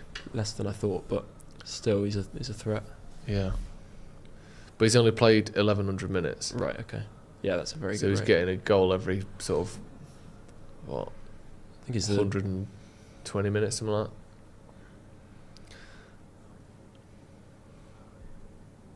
Maybe less.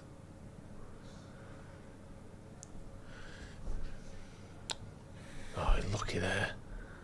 Well done. Oh! Wow. Just over there. Senesi, a bit of a sort of slash at that, wasn't it? He almost hit it because he didn't really have anything else he could do there. Yeah. Because there's no way he's bringing the ball down, is he?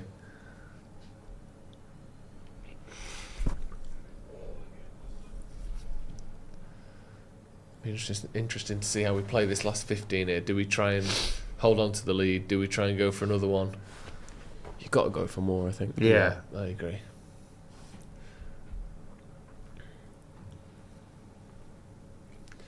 And also, I don't know, I'm sure they can push more men forward, but because Bournemouth play such a front foot attacking style anyway, I don't know what more they've got in the locker to try to get a goal other than what they were already doing. Just changes in individual Yeah. kind of brilliance, but I think the game should feel similar. Bloody hell. It's a good ball, isn't it? Well done, Ahmad. That's our ball, that. Sure. He didn't know at all there, did he, the ref? Just guessing. guesses half the time. Yeah.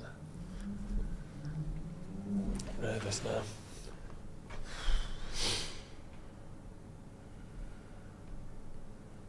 It's a shame we couldn't get a clean sheet in it. Yeah. Struggled so much for them this season.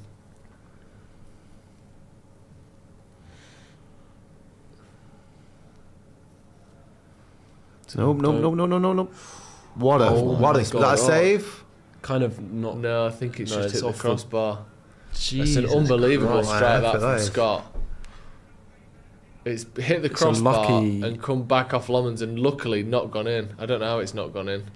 Oh, fuck I was going it. to say we gave him too much space, but the speed of his turn and getting the shot off was. Oh my God! It's an unbelievable Absolutely effort. Perfect, isn't it? Yeah. Well, almost, yeah. No chance for Lommans to get to We're it. lucky there. He didn't go off his back of his head into the net. I know. Corner from Bournemouth.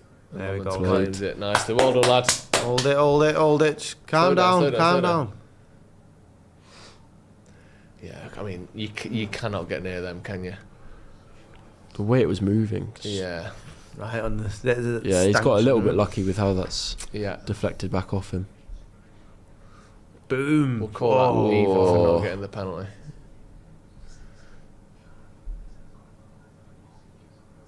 Hold on, again.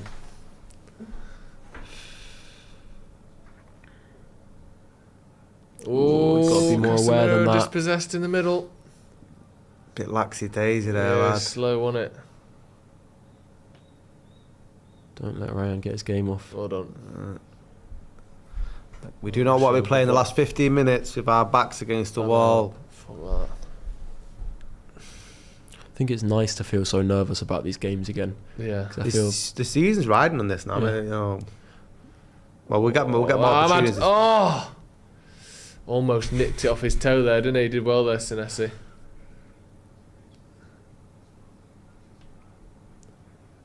few gaps appearing, I think. Yeah. Feels like in the midfield. I don't mind shooting from there, generally. Yeah. I've had some dangerous shots, but if you can Yes, limit them Bruno. to shooting from 20 yards out, you've done all right. Look at that, the little Yes, back heel Bruno. touch behind the back. Right, Poor just from Casemiro. Go on. It's not a great game, Casemiro.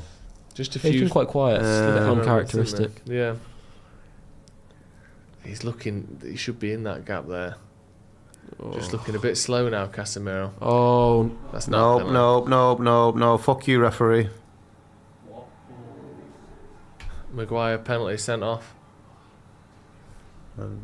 Is that not almost the same as the one he didn't give on Ahmad 2 minutes ago?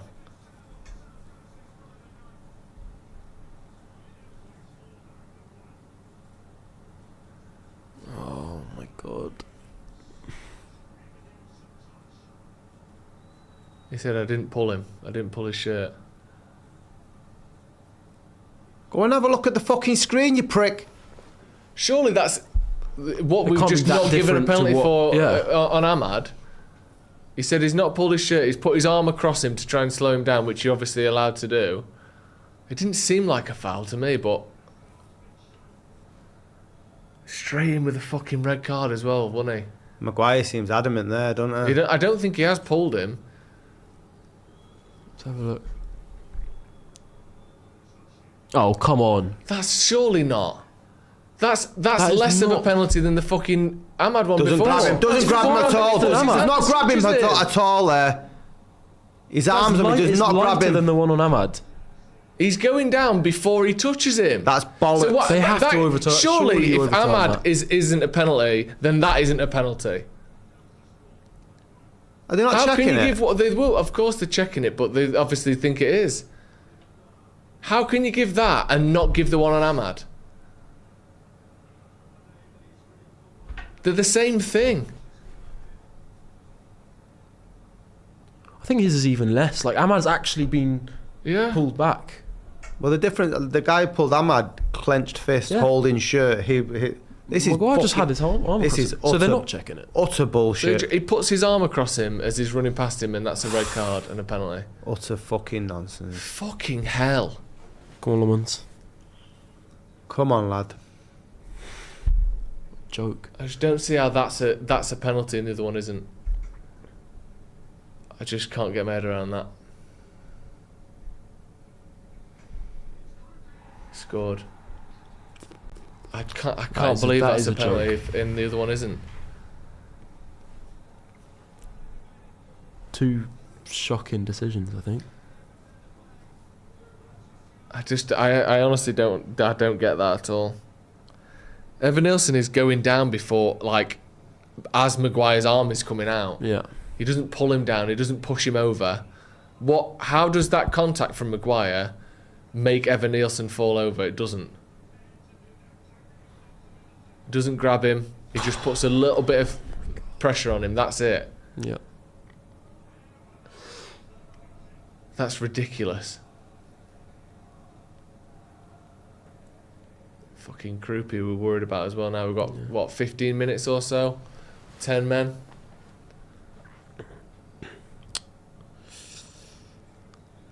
Having a new Carter coming on. So we're trying to hold on to a point. The only hope is maybe they commit higher now, get them on the break. Taking attackers off though, aren't we? Yeah. It's going to be a long ball to Cesco and defend at the other end, isn't it? Fucking long 15 minutes, isn't it?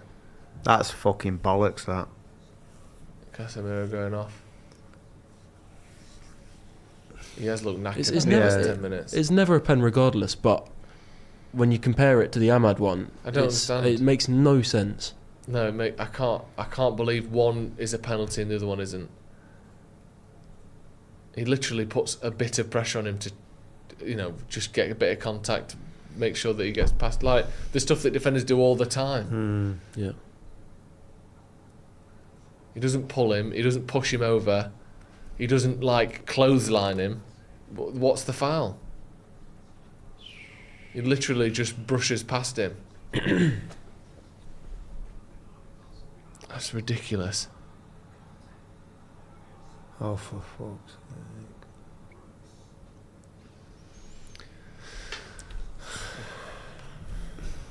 The ref needs investigating after that bizarre, says JC. It is bizarre. It's really That's exactly weird. what it is. It's bizarre. I don't get it. It's the lightest of brushes from Maguire and he's sent off. Sorry, who's Heaven come on for? Cunha. Right. F the PL, says Red Baron.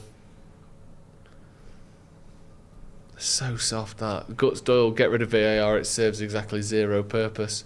I mean, that... I do feel like both was the ref. cases could have been overturned quite easily. I think especially after the first one, surely you think, we've just not given one for similar or maybe slightly more than this. We're not going to give this one.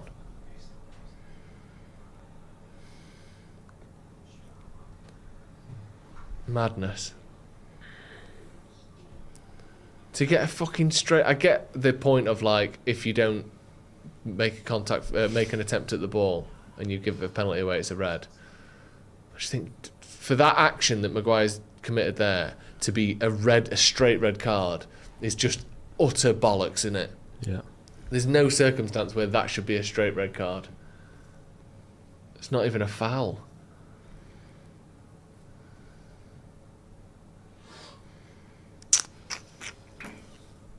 So us not getting that penalty, let them go up the other end and score their first goal, and then a very similar thing happens again and they do get a penalty for it to equalise. Ridiculous.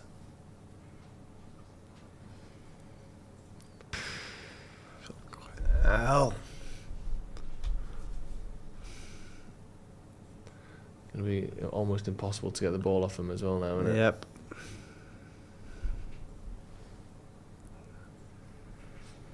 Brother Thickness. Don't fucking do this shit. Says this ref needs to be fired and whoever the VAR should lose their jobs as well. Absolute joke. How much do you think he was paid? I just think they're just shit. I don't even think it's nice. Crooked. I think it's just incompetent. Well played. Go on, what? You're going to have to make sure you don't are you lose the doing? fucking ball now. That was a bizarre pass from Ugarte.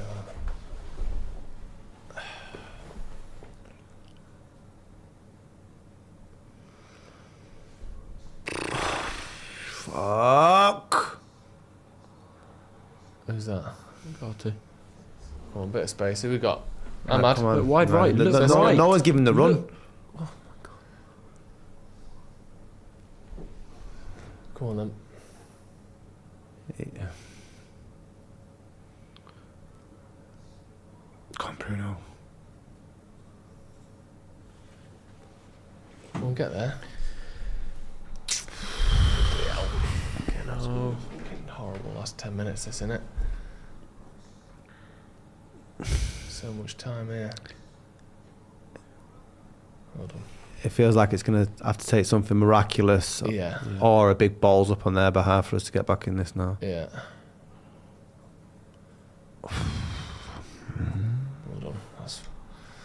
good foul to get that. Just have a minute.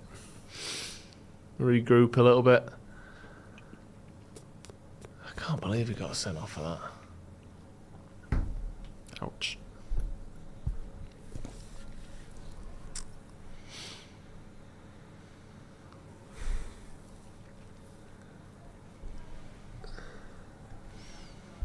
You got Ryan coming off 4. I don't even know who that is. Ben Doak. Okie doke. Ben Gannon Doak.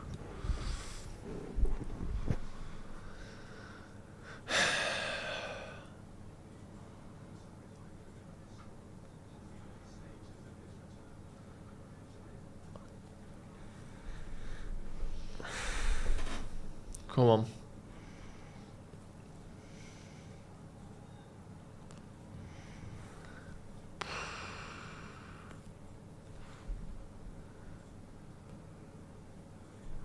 Jake Bennett says, never read. Obvious Ahmad pen. Ref caused 3-goal swing today. Yep. Yeah, that's ridiculous, isn't it? KDita says, what's the point of VAR? Never used as it was intended. Refs are too scared of their own shadow.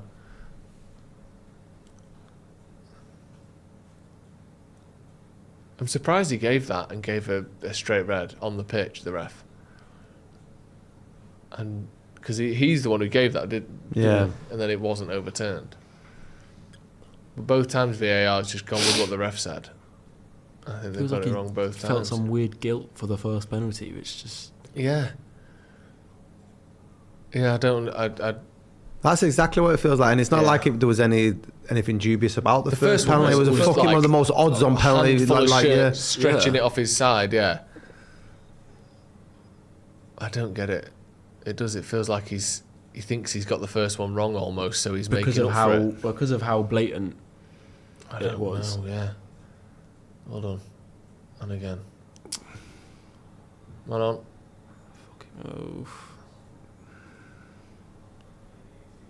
Hold on. Good touch. What you got? Careful. Unlucky. They just got too fucking much in it.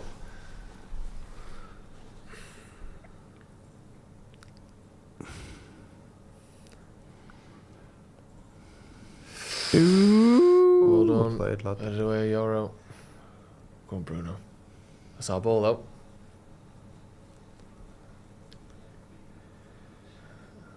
Isn't it? Yeah, What do you reckon, 5 minutes injury time? Yeah. At least, yeah. You lot are never allowed to talk about how good a player is pre-game again. Says Mario De Silva. We did talk a lot about Maguire, didn't we? I still don't think he's bad. I still don't think he's made a mistake. It wasn't his fault. You know. 5 minutes earlier, he was the fucking hero of the game. Yeah. I don't think he's done anything wrong there.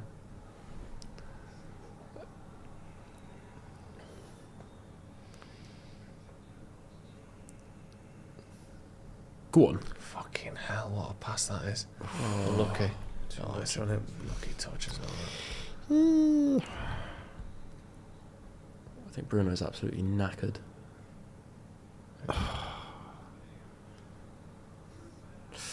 Well caught, Lomans. Well done, good goalkeeping again.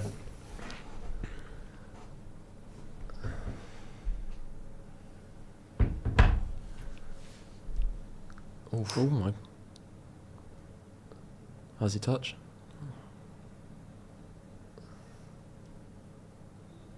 And we got 9. Yeah. You know, that benefits them or us. Probably them, innit? Come on. What do we need? One Bruno ball through. Out to Ahmad. Cross goal, Cesco tapping. That'll do it.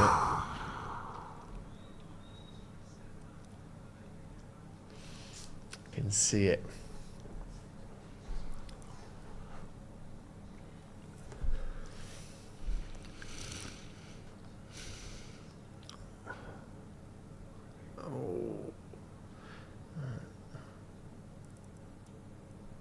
That's fucking hell. Jesus Christ. Hold on. So possessed him risky to by do that? Yaro, that. Right, just Well done, Lomans. Well done, lad. right, give him options now. Yeah, everyone's knackered, aren't they? What's he doing? What's happening? I don't know. Did we get a free kick for them crowding out the keeper? I think we did.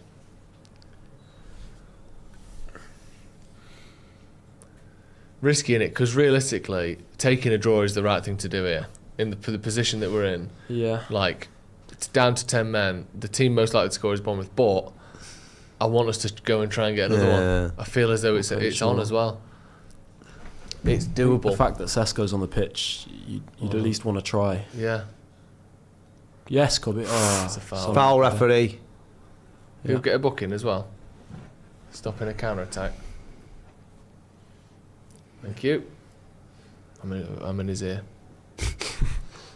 But only for the last 20 seconds. Say, yeah. Fucked up tonight, Joe. Just really well. He clearly is as well. He's trying to stop him, isn't he? Come on, lads. One last go. What we got?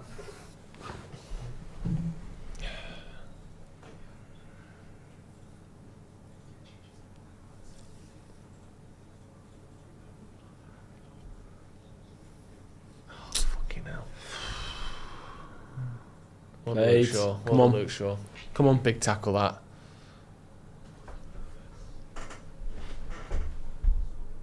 Go on, Luke. Go on. Throw in. Come on. It feels like there's a goal in this. Yeah, it does. Hopefully it's our way.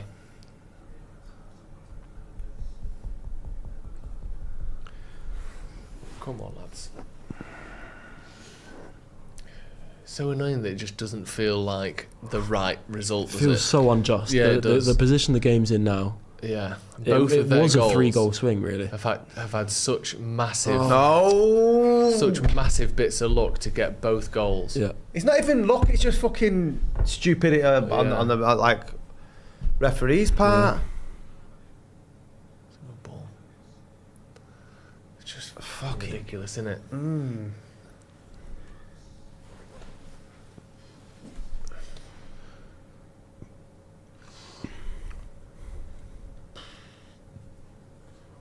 Nope. That's okay. Goal kick. What we got? 5.5. Probably Go on, 6 what you got minutes. now, They'll lads? Put an extra one on, won't they? They'll put an extra minute on because we've played so many. Come on.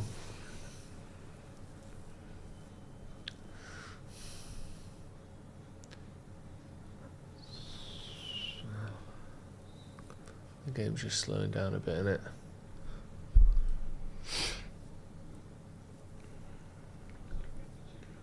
Go on, win that, lad.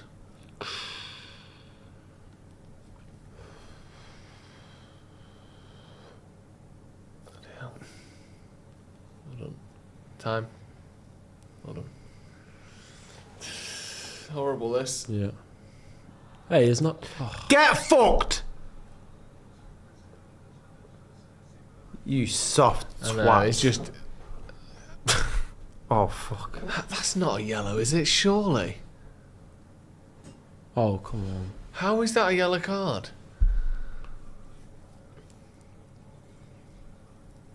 Fucking hell. He steps into him, it's probably a foul, but why is that a booking? What are you doing?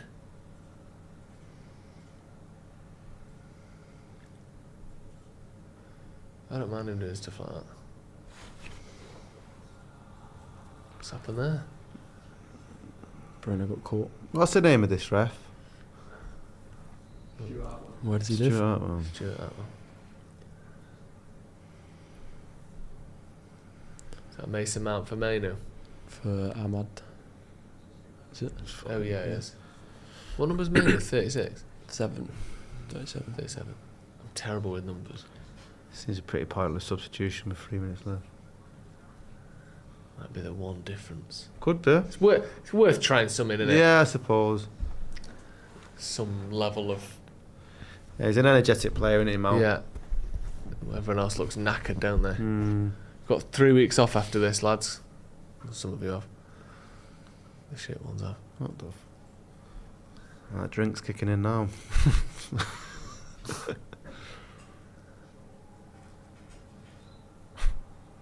Oh, he bought that one, did he? Come on, lads. 3 minutes. Are we getting players in the box, or are we not risking it? Not really risking it, are we?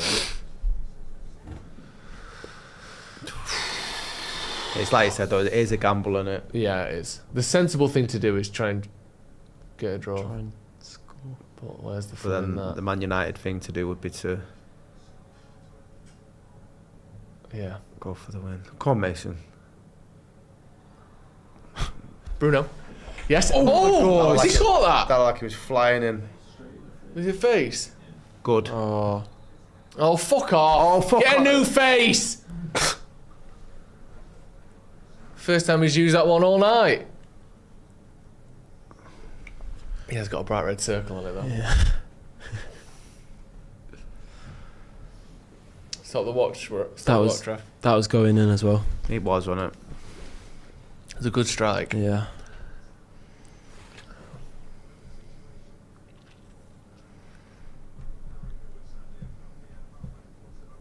We don't even need his face. David Jason in the background there. Yeah, good to see him. Coaching Bournemouth.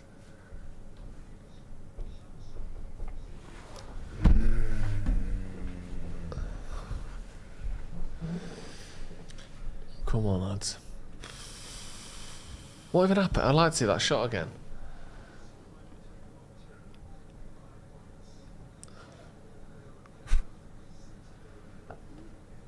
He's fine. That's another minute though, at least, innit? So you'd think there'd be maybe 11 minutes? 10 and a half, 11? Ref probably won't add him on. No. That's a full minute he's been down for there, because it was the start of the 97th minute that he went down. Or the 98th minute, sorry.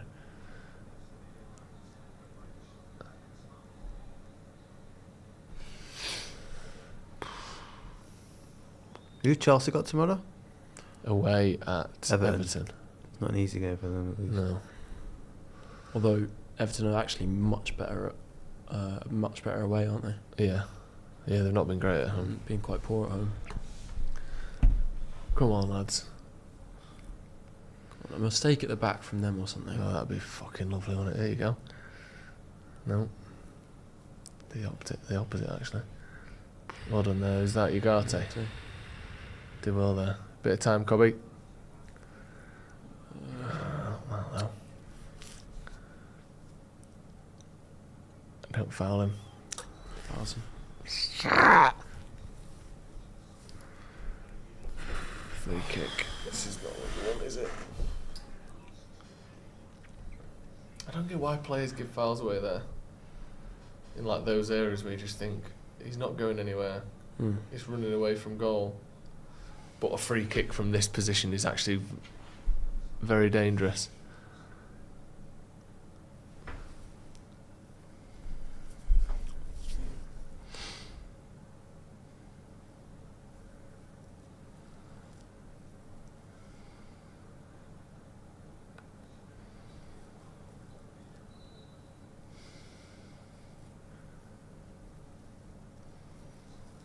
Gone short.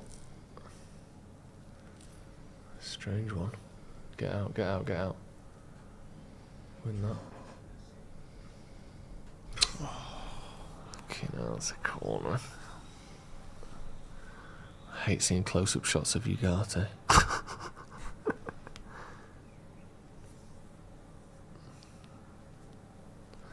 Taking them as long as they can here, aren't they? They want this to be the last thing that happens. Don't fucking concede.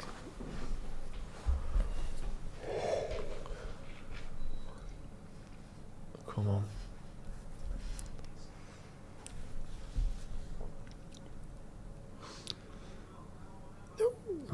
Right.